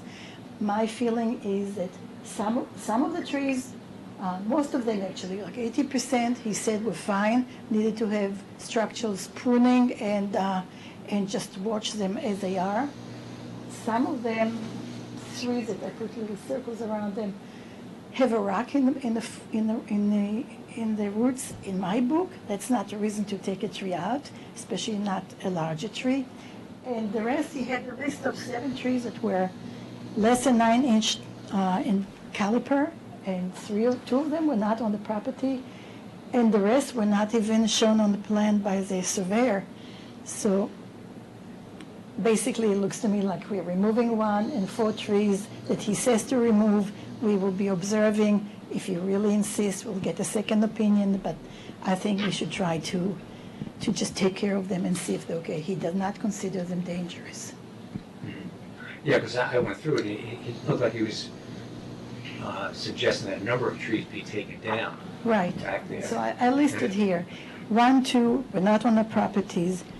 Number 5 was 6 inches, not marked on the survey. Number 8 was 9 inches, not marked on the survey. And number 19 was 8 inches, was marked on the survey. And then there were 3 that I felt that were meriting a watch and see attitude, because they were not really damaged in a very big way. I think, well, eventually he provided a site plan, and I think what I'd like to do is I don't think Lucille once had a chance to take a look at the site plan. She got the tree report, and I did too, and I asked for a site plan so we could see where the trees were, because He just listed the condition of the trees and it didn't tell you where they were. Right, so, and I don't think Lucille has seen that yet, based on her comments. So I'd like her to see the landscape, your landscape plan in relation to what the arborist is saying should be taken down, and also your comments then about you're not taking down some of the trees, to make sure that she is okay with the type of plantings that you're using and also the number of trees that are staying, so. Okay, I just want to make one comment about Yeah. it. I called Lucille's office right after the meeting here, and I called her again a couple of times, never got a call back. I even called this morning and I said, we're going into the next meeting. I never got any feedback. I'd like to talk to you about it. I did not get a call back. That said, and she's still saying that I'm having Leland cedars, which were removed already from the drawing. I don't have any Leland cedars, and she's still putting the comment that I have Leland cedars on the drawing. It is important that I mention that, because she's talking about me doing a whole new plan based on the removals. All the trees that are on the site are all in the same zone. All the plan that I did is relating to the way the house is situated on the property, and everything that's proposed is there. I have proposal to add shrubs along there. Whether I take this tree or this tree, it's not going to change the plan. So the plan can be approved as is. Whether those 3 trees that are in question will remain or not is just going to mean that we will bring 3 trees here, but we will not take all of them out, and we're happy to have a second opinion on that. And Mr. Solomon himself, in the report, said that all the trees that I'm showing to keep, he's saying also, no need to take them down at this time. There is. Well, I think she concurred with what Mr. Solomon was saying, but the question became that she didn't have the final site plan, I don't believe, to make sure that the plantings were appropriate. Your point is valid. We were not pointing them, I didn't show them because in my mind I was taking the one tree that he considered dangerous, but I think we need to go one more time on this. So I just want to make sure that Lucille is okay with the plantings that you're proposing and what's to be taken down. And also Doug had some comments with regard to, I think, the slope in a couple of locations. And I didn't quite get what you were saying. Are the slopes going to be greater than 1-on-2, or are they going to be? No, the slopes in the original plan that I got from the architect was 1-on-1. 1-on-1, and I changed them all to 1-on-3. So they need to change on the engineering drawing still. Right, I think there needs to be coordination between the engineering plans and the architectural plans, because that's one of the issues that's happening, that the engineer may not be picking up what's on the architectural plans, and vice versa. So that has to be straightened out to make sure that all the plans are the same. Okay. Okay? This is a situation we've had before with Heck, so I think you should get back to Heck and make sure that the plans that he is submitting are consistent with the plans that you're submitting. Okay. The 3 trees that you think should stay, the owner also thinks should stay. Yes. And if they happen to fall, then one would assume that he's going to replace, not in kind, but replace. Well, based my on. intention is to work on the trees to try to improve their health. Right. And to supervise them. Right, which is in my opinion, a much better approach than they're dangerous and chop them down. Yeah, actually, that's what I forgot, and I couldn't remember what I want to say. Lucille in her comments was saying that she read the report and most of the trees have to be taken down. Well, it's not the case. It's less than 20%, and most of them are under 6 inches. So really, he's recommending to remove 3 trees that I'm questioning. Okay. Well, again, that's another thing that needs to be shown on the final plan, because the plan I asked for from Hahn Engineering was a plan submitted by either you or the Heck Engineering, and it showed a number of the trees that were being taken down, and now you're saying they're not being. So again, the plans have to be consistent. Okay. Sorry, I believe the plan you're referring to was the one that was submitted as a follow-up last week, and that was to eliminate the trees in order to coordinate with the arborist's report, so that there was a visual reference for, it wasn't necessarily to dictate that all of those trees were coming down, but just to coordinate with his report. And again, just make sure that your plans coincide with HEC engineering. Okay? Pat, Yes. should somebody from the village, either you could or I could, just give Lucille a heads up that the planning Sure. board wants her to be in touch, since you did have I can email her tomorrow. Okay. Any other comments from any of the board members? Any comments from anyone in the public on this matter? I actually, I do have an issue. We had asked, at the last meeting, asked for a copy of the easement that permits your driveway to be on the lot next door. Right. And late today, you sent me an agreement. I said I wouldn't have a chance to look at it, but I did. Okay. And the agreement's fine. Actually, it's worked out pretty well. There's a couple of issues, I think, in there for you, but that's really, it was an agreement between sort of the two property owners, who's going to pay for what, who's got maintenance responsibilities, and we don't really care how they work it out. The thing the village needs to see is that your lot 11, that lot 11 has permission to be on lot 12. So I guess what we could see is if the deed to lot 12 says that it's a deed subject to your easement for a driveway, that's the document we want to see. Well, this wasn't the easement agreement. This was the agreement for maintaining the easement. But we need to see the document that says that lot 11 has the right to go over lot 12. My guess is the owner of lot 12 has it. Right, well, the reason we, what you have in front of you as the agreement was generated was because we did contact the owner of lot 12, and our clients also contacted their attorney, who did a review of the title, and there was no evidence of anything, or any such document that would kind of enumerate what those permissions are. Okay, well, the document that you sent me doesn't. Okay, so how do we... Well, I don't know. You're going to ask the attorney to get a document that says that lot 11 has an easement over lot 12, has a driveway easement or an access easement, or however it reads. Right, but isn't that what the subdivision plat already states? Because it indicates that It may be those in the 15... plat, but that's not the easement. And the truth is, somebody, if let's say somebody buys lot, this is in your, it's actually really in your interest. Somebody buys lot 12, and their deed doesn't say any, their deed doesn't say anything, or their property description doesn't say anything about this driveway easement. They say, well, what are you doing on my property? Get off my property. I suppose they could bring a suit and rely on the plat, but if the woman, if the person is agreeable to the easement, then they come up with a new document that says you guys have a driveway easement. I don't know, but it wasn't in what you sent me today. I can speak to this a little bit, Okay. just from the history. Myself for the record. Christopher Tagg, I'm the owner of 23 Dearman, the artist formerly known as Lot 11. The reason for this was that post the subdivision and making all that, nobody ever created any easement paperwork that anybody can identify. When we did our title search and all the work around the purchase of this property, we only learned of the easement through the survey work that we did. And that's when it became apparent to us.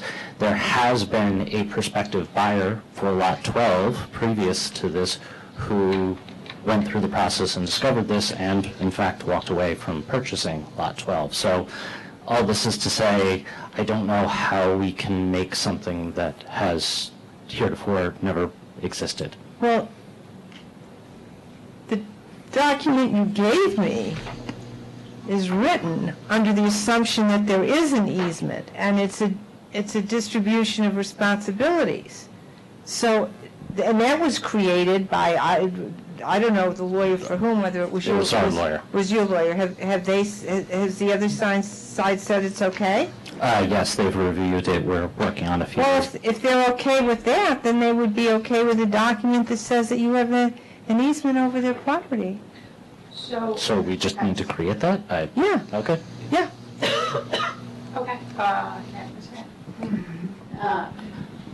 Okay, so what we're saying is we need, in addition to what's already stipulated in that, something that says that the owner of lot 12 is granting permission for lot 11 to have their driveway within the 15 feet that is part of the 30-foot driveway and utility easement. However they want to define it. I don't know the details. I don't have it. If you want your attorney to get in touch with me, you've got my email address. You can write me. Yes.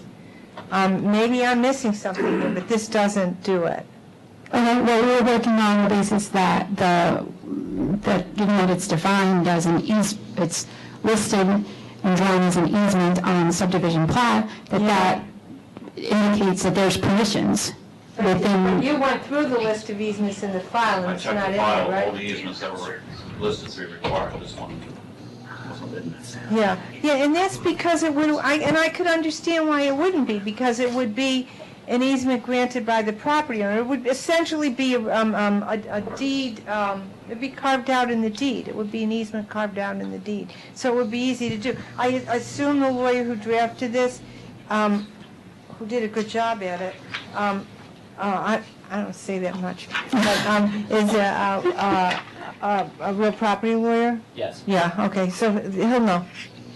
Okay, so then now we can just incorporate that language. And then I can mention the other thing I noticed in here if he calls, okay? All right. Yes. May I just say something? When we started the design process, we were told, you absolutely have to work with this, I like to use a word which I shouldn't, this easement. You have to work with this easement. This is a legal easement. And now you guys are telling me it doesn't exist anywhere. Except I would be... No. It was approved with a common driveway. You were told that if you wanted to change it, you had to reopen the subdivision. That's what you were told. Okay. Okay, totally different than what you said. Okay? The subdivision would have had to be reopened if you wanted to move the driveway. Right, that was a huge can of worms we're advised against. Yes, okay. Totally different than what you said. Okay. Sounds like a sentence by a lawyer. Yeah. Not that I'm a lawyer. Fine, it was...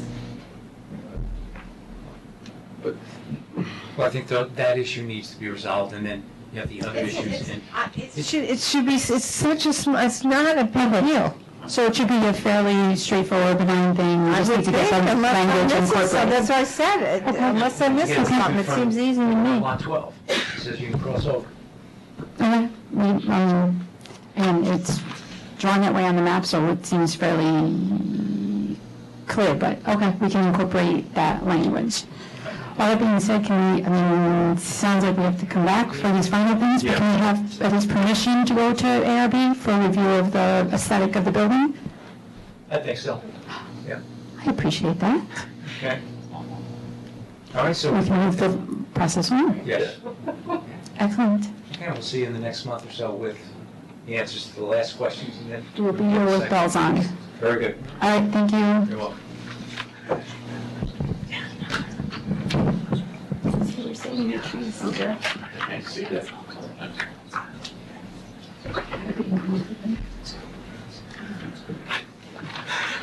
And I also agree with not taking down the Jimmy Street as Yes. You have to leave them off. Probably for the next one. I have one. I'm going to put the easement in and I'll bring it back.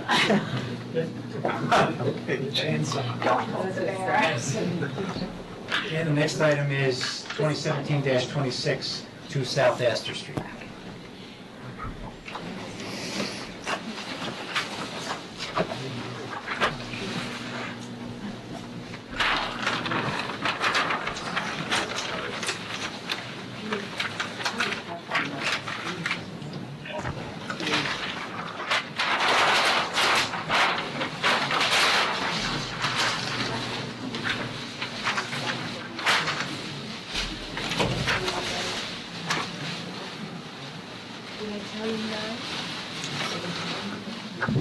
John Malone, Ferguson Malone Architecture, representing Asterbrook Properties. This is a submission to legalize and improve a parking area to the Hudson Loft building. We have there's an existing parking lot at Hudson Loft. We could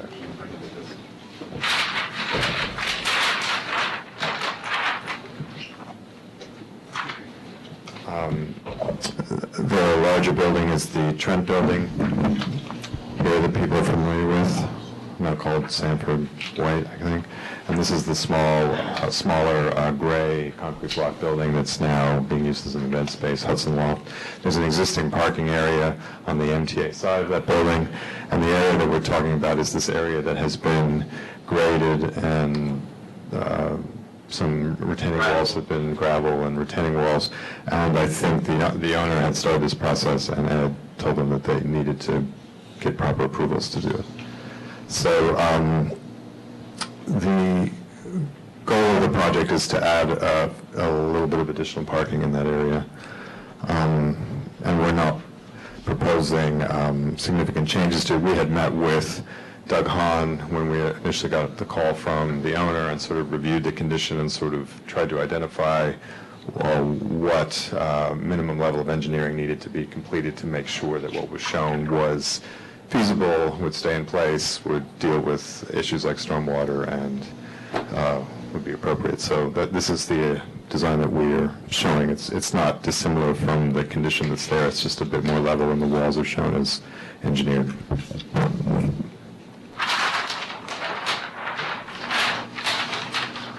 There's been a question raised regarding the property line here, John, and the property line seems to go around those three parking spaces. So differentiating two parcels, I mean, one being the event space building, the other one being the former Trent building. I guess the question becomes, who are these three parking spaces for? Right. And who's the applicant? They clearly. Life's been merged, I guess that's the other question here. We asked Sala, who was doing the staircase, to provide us with a title report that shows when they bought it, whether they were merged or not, to understand where we're at. We need to know if they're all under the same ownership or not. We need to know if they were divided up after the fact. Oh, because this one will need cross easements or agreements to provide Hudson Gray building access to Asterock's property. So when we submitted this, we indicated to Bill and Jeff that they would need to provide an easement for the record, and they're working on that now. The record on this is that it's under two separate ownerships. I think the two LLCs that own it are the same members, but it's still two separate corporations, so they have to provide. So, and unlike the last project, I think they'll be able to work it out. Oh, no, I mean, I'm sure they'll work it out too, but I think this one's even easier. I'm sorry, I didn't say that. But I mean, I'm sure this one's even easier. But it's actually the same question. Right. Oh, you're talking about the last time. Yeah. No, I'm just saying, I think there shouldn't be an issue if they're really the same members. They should be able to give each other easements for use. The other thing on the property line side, which you guys have noticed, is that some of this is MTA property, and this is everything this side is MTA, and there is an existing easement agreement. That's funny you bring that up, because the one you submitted wasn't signed by the... I saw that. I didn't realize that. So I will go back to them and say we need the actual executed one. Right. Is it MTA or Penn Central? Because I seem to remember in my former life that Penn Central owns the land. The agreement was with the MTA. It was with the MTA. So I don't... It's an 800-pound gorilla of some name. Acting for itself and on behalf of Metro North Commuter Railroad, I mean... And how far, I'm sorry, this is there a defining point? Because I heard 20 feet from the eastern rail. This property line right here, I'm sorry, I'm having trouble with mic control. You know how many feet it is from the eastern rail? From the eastern... I heard 20 feet was there. Rail. The actual track. The steel. Oh, the track. Oh, no, I think it's much more than 20 feet. It moves around. And that was in it. Right. No, and there was an agreement that basically allowed the owner of this property, before whoever that previous owner was, to use this area as parking, and then there was a quid pro quo to allow MTA access to things that the others own. So that's what's indicated in this. It's a, what is it called, Marion? It's an easement both ways, right? It's reciprocal. Is that still allowed? Is that still allowed, that they're allowed to use parking on the other side? Yeah, it's an easement that would run with the property. After hours? There weren't any I think we'd have to look at it closely, but yeah, it's an easement that's, in effect and will remain in effect, that runs with the property. Marion, Metro North actually leases from the old Penn Central.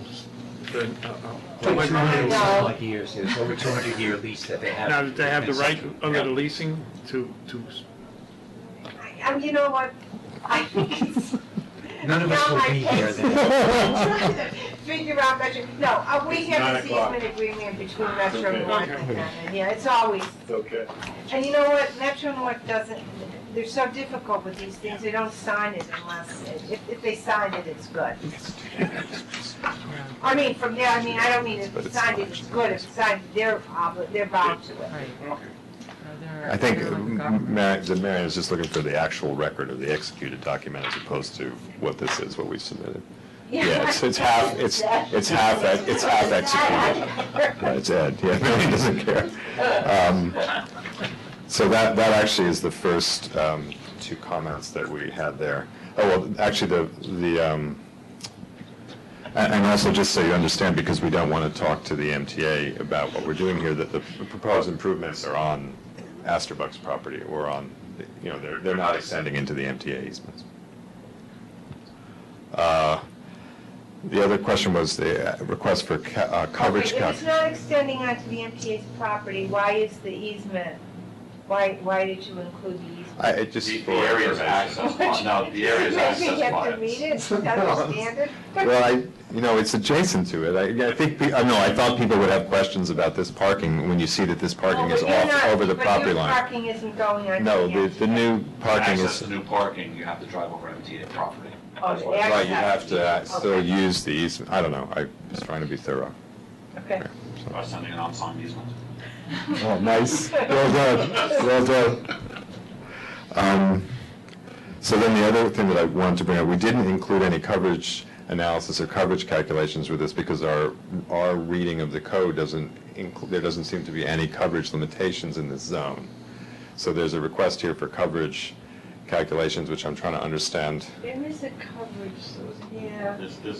There is a coverage. It's not. We looked at that. It's only related to dwelling units in the zone. There is no coverage relation associated with commercial use in here, only to dwelling units.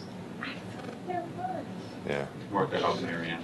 Okay. We did review, Ed and I reviewed it, and none of us can find it, and so I think the coverage that limits the. No, remember it came up with the pavement building. Remember? There is some coverage in that. I will gladly do the coverage. I just don't know what to put in the allowed category because I cannot find it. It doesn't seem to exist. It's a huge amount, it was like 98% coverage or something. It was like really a big number, but there was one. Remember that? Pavement buildings in the industrial district, or the, whatever you want to call it now, district. It's not the business district. Right, this is a business district issue, so I don't think there's anything here. Oh, yeah, this is on the other side of the track. Yeah, okay, you might be right, John, I'm sorry. I'm talking about the Bridge Street property. Right, that's waterfront or whatever we'll call it. Oh, yeah, right, so there isn't any coverage limit. There is some coverage. Right, So do you need coverage calculations or no? Okay. No. Well, I don't know if you need it for drainage, Well, let me know. do you? I don't know, right. If they're separated, it's fine. Yeah. And then the thing that I did want to address today is the ADA requirement. Whenever you're restriping or reconfiguring a plot, New York State code requires you to provide adequate ADA compliance.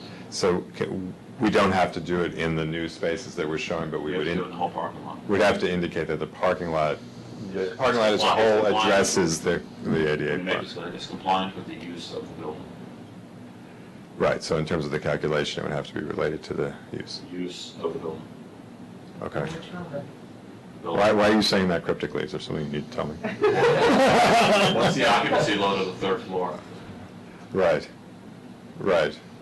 But doesn't the ADA requirement have to be related to the parking lot capacity at all, or is it, all right? Be careful, read the state code careful. Okay, so we'll take a look at ADA compliance But there. it's in the other lot. It's on the gray building lot, it's in the other lot. But they're gonna give it an easement. Yeah, but it's for that, it's for the gray building.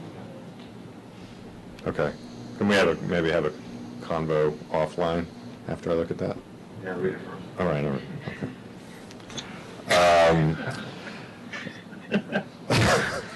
He was being cryptic, though, and sort of intentionally, it seemed. The other thing, I don't know, Doug, if you want to talk about offline, the drainage associated with the wall. The wall was designed to be a mass wall, which would allow any hydrostatic pressure to move through it. It doesn't have solid joints, so that is the goal, is to make it it's a pile of rocks. Gravel or anything? We could show gravel to release that. We could show that, some fabric and stuff like that, but I think the goal was to That's just... really what I was getting. Okay, not piping, okay. And then I think the other things here we can address. Well, you're still proposing to make this impervious parking area? We are, and I mean, that was in order to access the existing storm thing that's on the MTA property. So when Doug and I looked at it, I think the best way to deal with the additional impervious would be to make this pervious instead. Well, do you know what's underneath?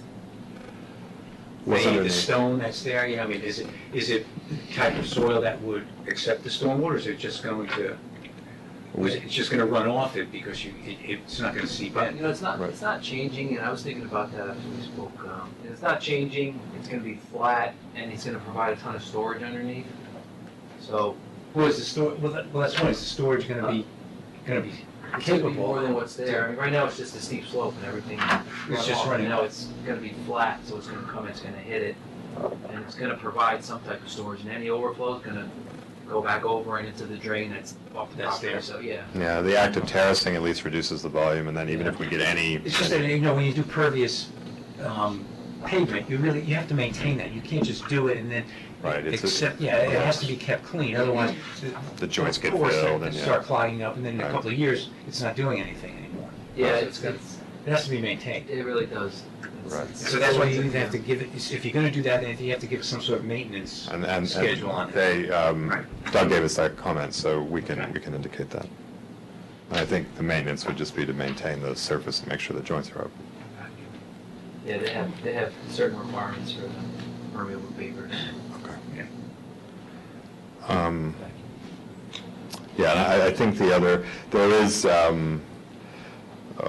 some grading in terms of the slope, the steep slopes indicated at the top edge of this, that we did show them higher than 1 to 2, and Doug indicated that if they're going to be higher than that, they need to be riprap, so we'll revise it accordingly, so any place where we have a slope that's shown that high will... Make sure that the wall, the detail is a 1 on 3, I think, so. Right. I'll review that with our engineer again and make sure that it can take that load. Yeah. Did we ask you for counts on that?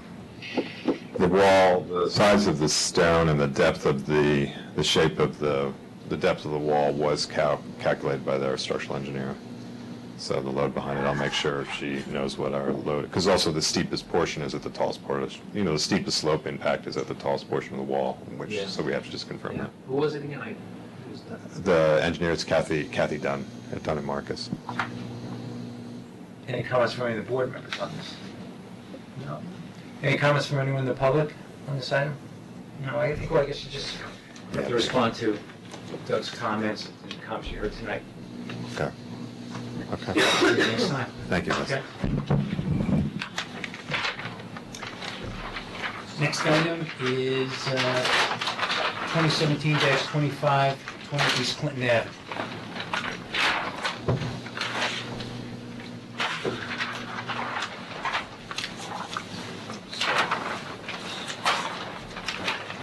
Good evening, John Scavelli, Resreal Designs, professional engineer acting on behalf of the Burleys for 20 East Clinton Ave.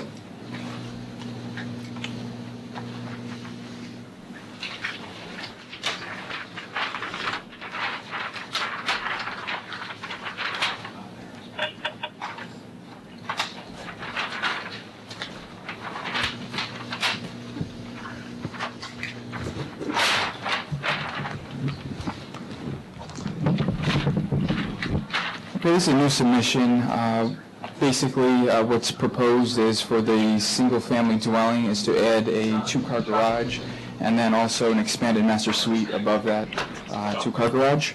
So we did receive comments from Han Engineering today that we will review to address those comments that came in. One question we did have in terms of the existing building is actually at zero setback on the side. If there's no adjustment to that actual footprint, does that also trigger a ZBA application as well? Okay, all right. I think as I looked at it, the size of the variance that's being requested for coverage is like a 50% increase in the coverage on the site. I mean, what is the reason why you're asking for such a large increase in coverage? Yeah, when we have to verify those numbers, we don't think that we have to revisit those numbers, but we weren't looking to ask for that large of variance for that coverage on the lot. Okay, well. You can give me a call too if you wanted to go over anything. Yeah, okay. Because usually this board and then probably the ZBA will not look favorably upon 50% increase in coverage. Yeah. Steve, did you have a question? On the front view of the existing building, the roof slopes from right to left, is that existing? Yeah, it's actually an existing, this portion is the existing, and that is, That's the way it looks? that is the way it looks. Yeah, there's no proposed changes for that, and that's... It's a rather old building and not the greatest condition on the exterior anyway. It needs a lot of refurbishment on the exterior for sure. Any other comments from any of the board members on this? No, I think well, any comments from anyone in the audience? Yes. Yes. I own the property. Please take the microphone and you say. I own the property. Just identify yourself, ma'am. My name is Lois Quinn. I own the property right in front of that house and on the side of the house. Oh, which side? Well, if you were standing in front of the house, it would be the left side. The left side, okay. Okay? I own a small portion of the driveway going in there. Now, what I want to know is if it's going to be a lot of traffic going back and forth, and the land is very small. Only one car can go down this property. Who's responsible for the damage to these houses? My house and the house next to it, if there's any damage from this constant traffic?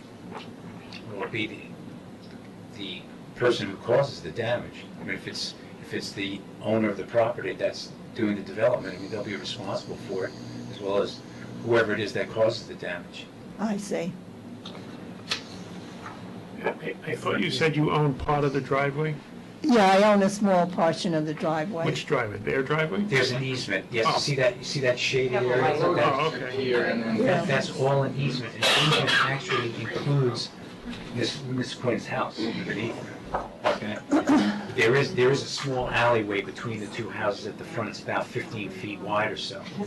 And the easement is on only a portion of that alleyway. There's like a foot or two off of the house on the left that's shown there. That is not included in the easement, so it's If you're concerned about damage that's going to happen to your house, I would just suggest that you take photographs. You're going to have to talk louder. I would suggest that you take photographs of your existing conditions of your house and run it by, give them a record of it, so that everyone understands what the condition of your house is right now. Yeah. And then if there are issues, you can say that these weren't here before construction, and now that they are. If it happens. It's done all the time in the city. I see.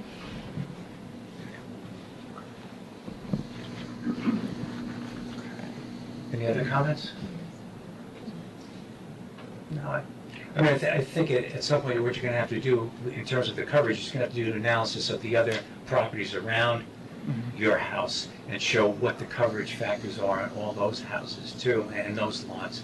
So we get an idea of if you're going to need a coverage variance, how that fits in with with the general character of the neighborhood. Okay, all right.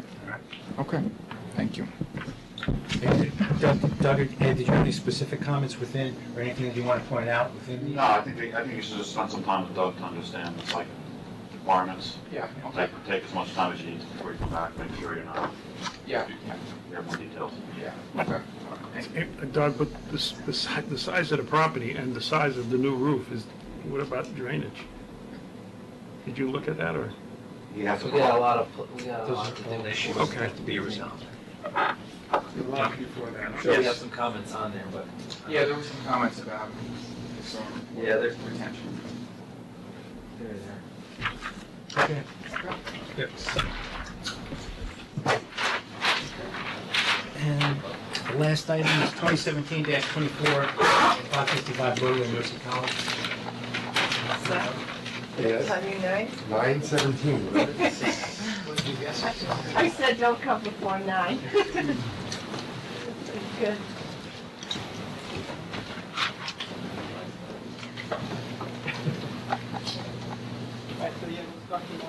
Just want to set up. Okay.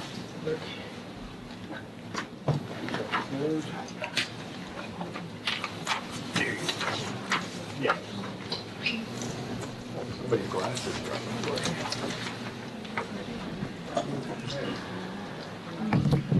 Good evening, Chairman, members of the board.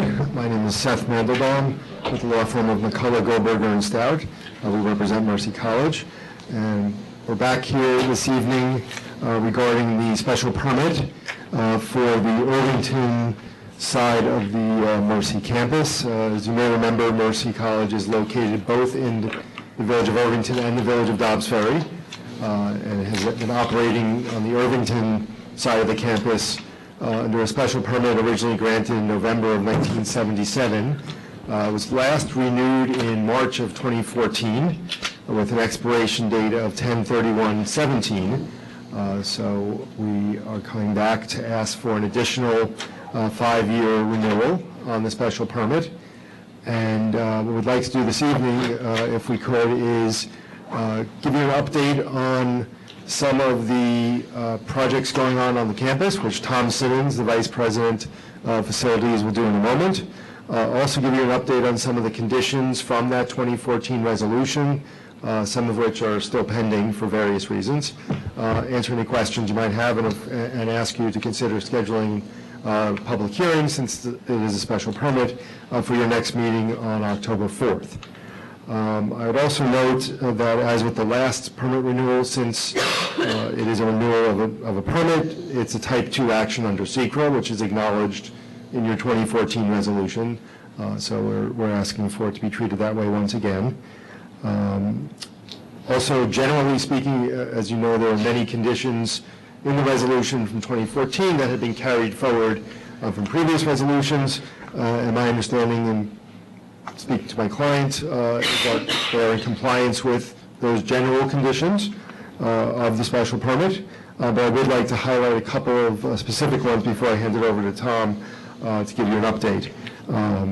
We've been submitting the data required on a biannual basis on student enrollment, parking counts, traffic counts, persons on campus, etc. So you get those from AKRF, and Graham Charlestad is here from AKRF. If there's any questions about those numbers, you get those twice a year. The speed humps were installed on Langdon Avenue, and Mercy did reimburse the village as required for that expense.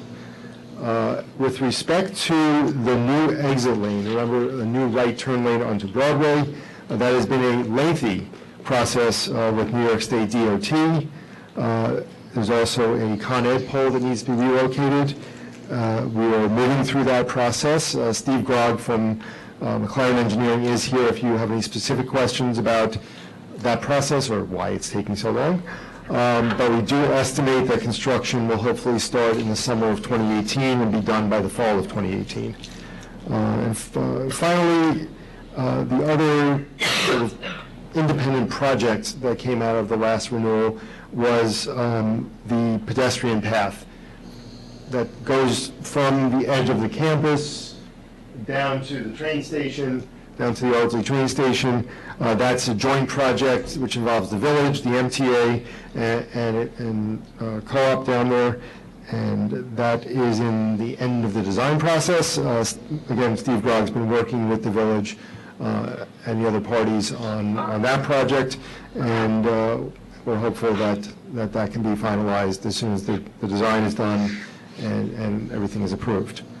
So with that, I'd like to ask Tom to just come up for a couple of moments, give the board an update, since it has been a few years since we've been before you, and then we'd ask you to consider scheduling a public hearing for your next meeting, and of course, if there are any specific questions or comments that you have tonight or that we can address before we come back, that would be appreciated if we could be ready to respond to those. Good evening. Hi, I'm Tom Simmons with Mercy College. Just briefly to bring you up to date with some of the activities that have been happening on campus since 2014, last time we were before you. I think the themes that we heard were, communication, culture for what the campus could do, and then you had some specific things you wanted us to work on. So I would say that the communication is working very well between us and the members of your community and your leaders. We try to have open dialogue about different pieces, so I think hopefully you've heard positive feedback on that. We've tried very hard to make that work. I think culturally, some of the things that we've done, what we heard was there was a large desire to understand the traffic demand management piece of what we were trying to do.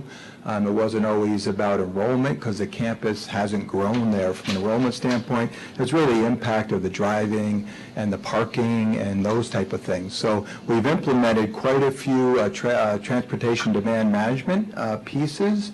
And I could go through just a couple of them briefly, but there's a whole lot of them if anyone would like them to share with them.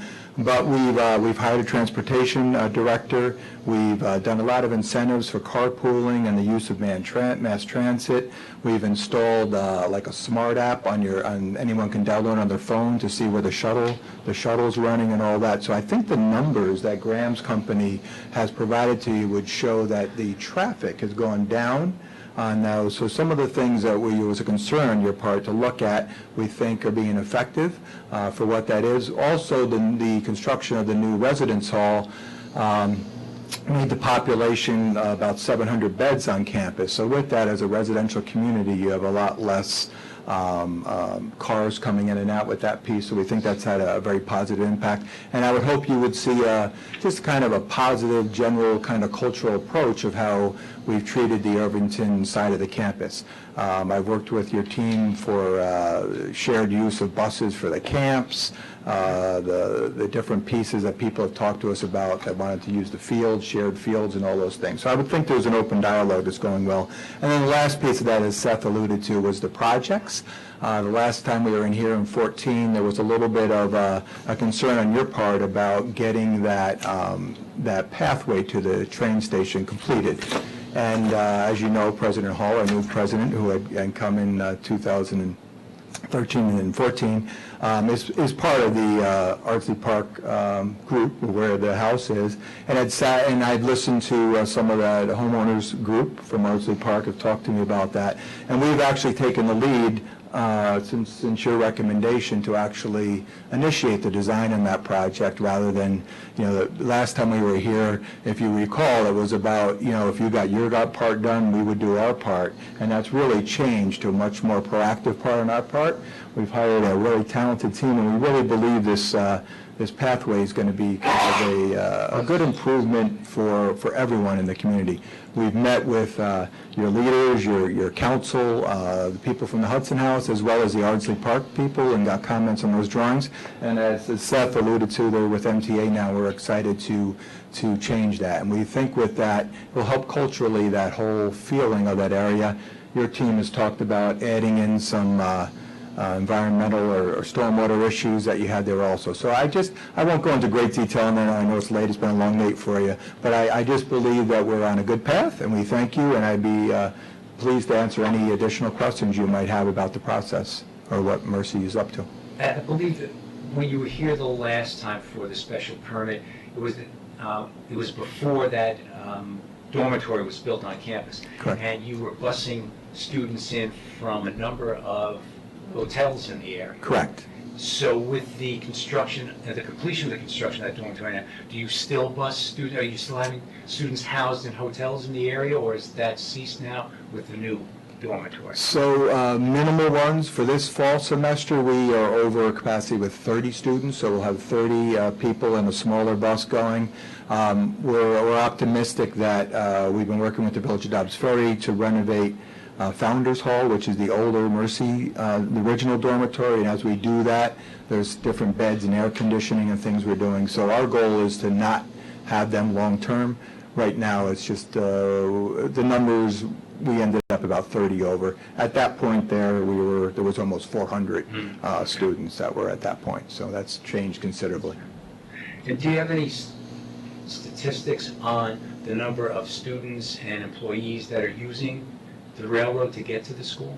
Yes, we do, and I'd be glad to share that. We actually hired a transportation demand management consultant, and we have a report that has a lot of information on it. I'd be glad to share that with people. Yeah, I'd like to see that. Absolutely. I'll open up any other questions from any of the board members. I think the thing that I remember the most was the theme of being a good neighbor. And that was a big concern, and this room was filled with people who didn't think you were a good neighbor.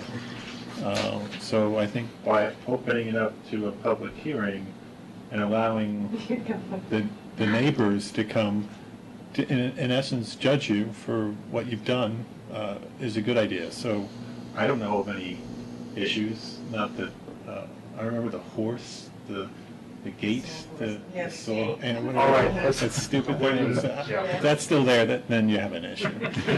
But stuff like that. That's what I remember. So yeah, the room was sold. Yeah, several times actually.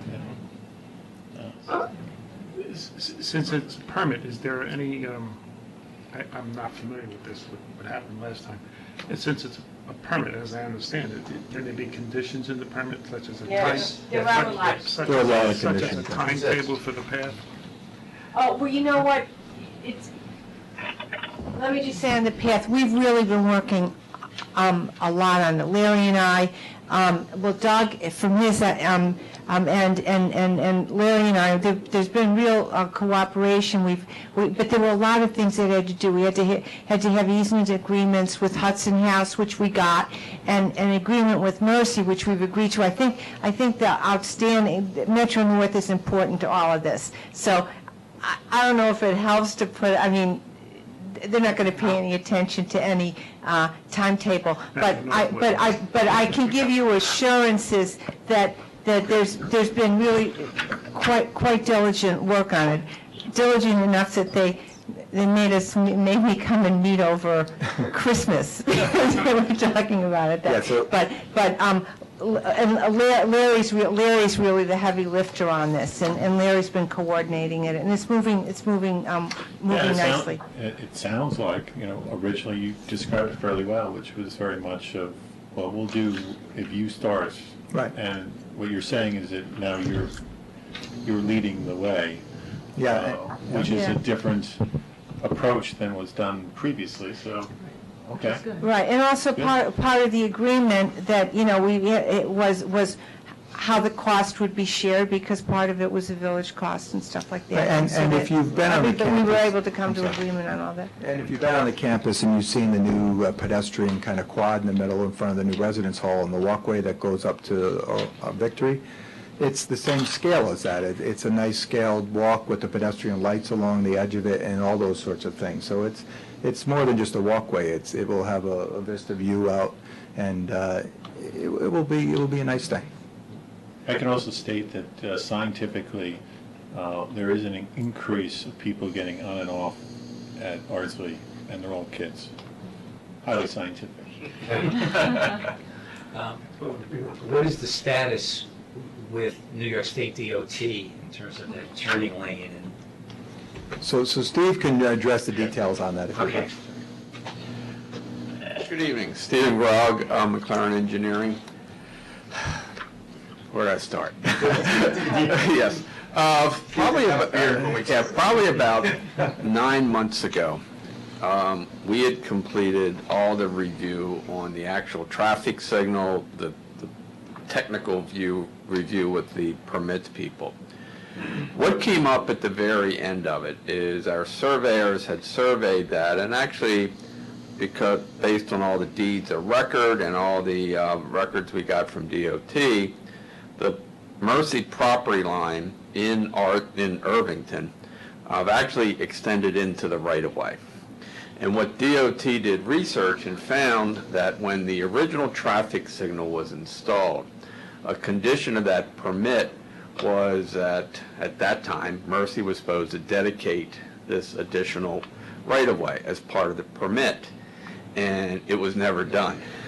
So DOT said, this time, you've got to do it before we give you the permit. So unfortunately, the right-of-way survey division at DOT is not the fastest. They're very difficult. We've been through one surveyor that retired and then had another one. But as of about a couple weeks ago, the surveyor told us that the plat is okay. So then it has to go to Albany to get finalized. So we're hopefully seeing the end of it. And because that's very positive, as Seth said, Mercy's starting to work with Con Ed because, again, another big thing, it's probably just as difficult as DOT, is getting that one pole moved right on that corner. So hopefully we can work through all that in the next 6 to 7 months. Thanks. And when does the special permit expire, the current? It's 10/31/17, which is why we filed in August. So we had at least 2 meetings with this board before the expiration date and had it in well in advance of that date. Any other comments from any of the board members? Ed or Doug, Mary Ann, do you have any comments? No, good. Any comments from anyone in the audience regarding this? Okay. Well, I think we can set the public hearing for next month. Thank you. All right, so that'll be on the agenda, and we'll take it from there. I'm going to take care of the notices. Yeah. My notice guru is back from vacation on Monday, so Okay, good. she'll take care of it. Good. And good luck with DOT. Yes. And my from North. And Con Ed. We're dealing with DOT right now. There's something called the PERG, which is, I forget what the P stands for, but it's an executive real estate group that has to approve any acquisitions or dispositions of property or leases or licenses, and they don't meet regularly. So even after we get this approval from DOT's going to go to Albany, that's got to go to the PERG, and they've got to give you the approval for. Oh, Steve? Can a motion to adjourn the meeting? Second? Second. Second.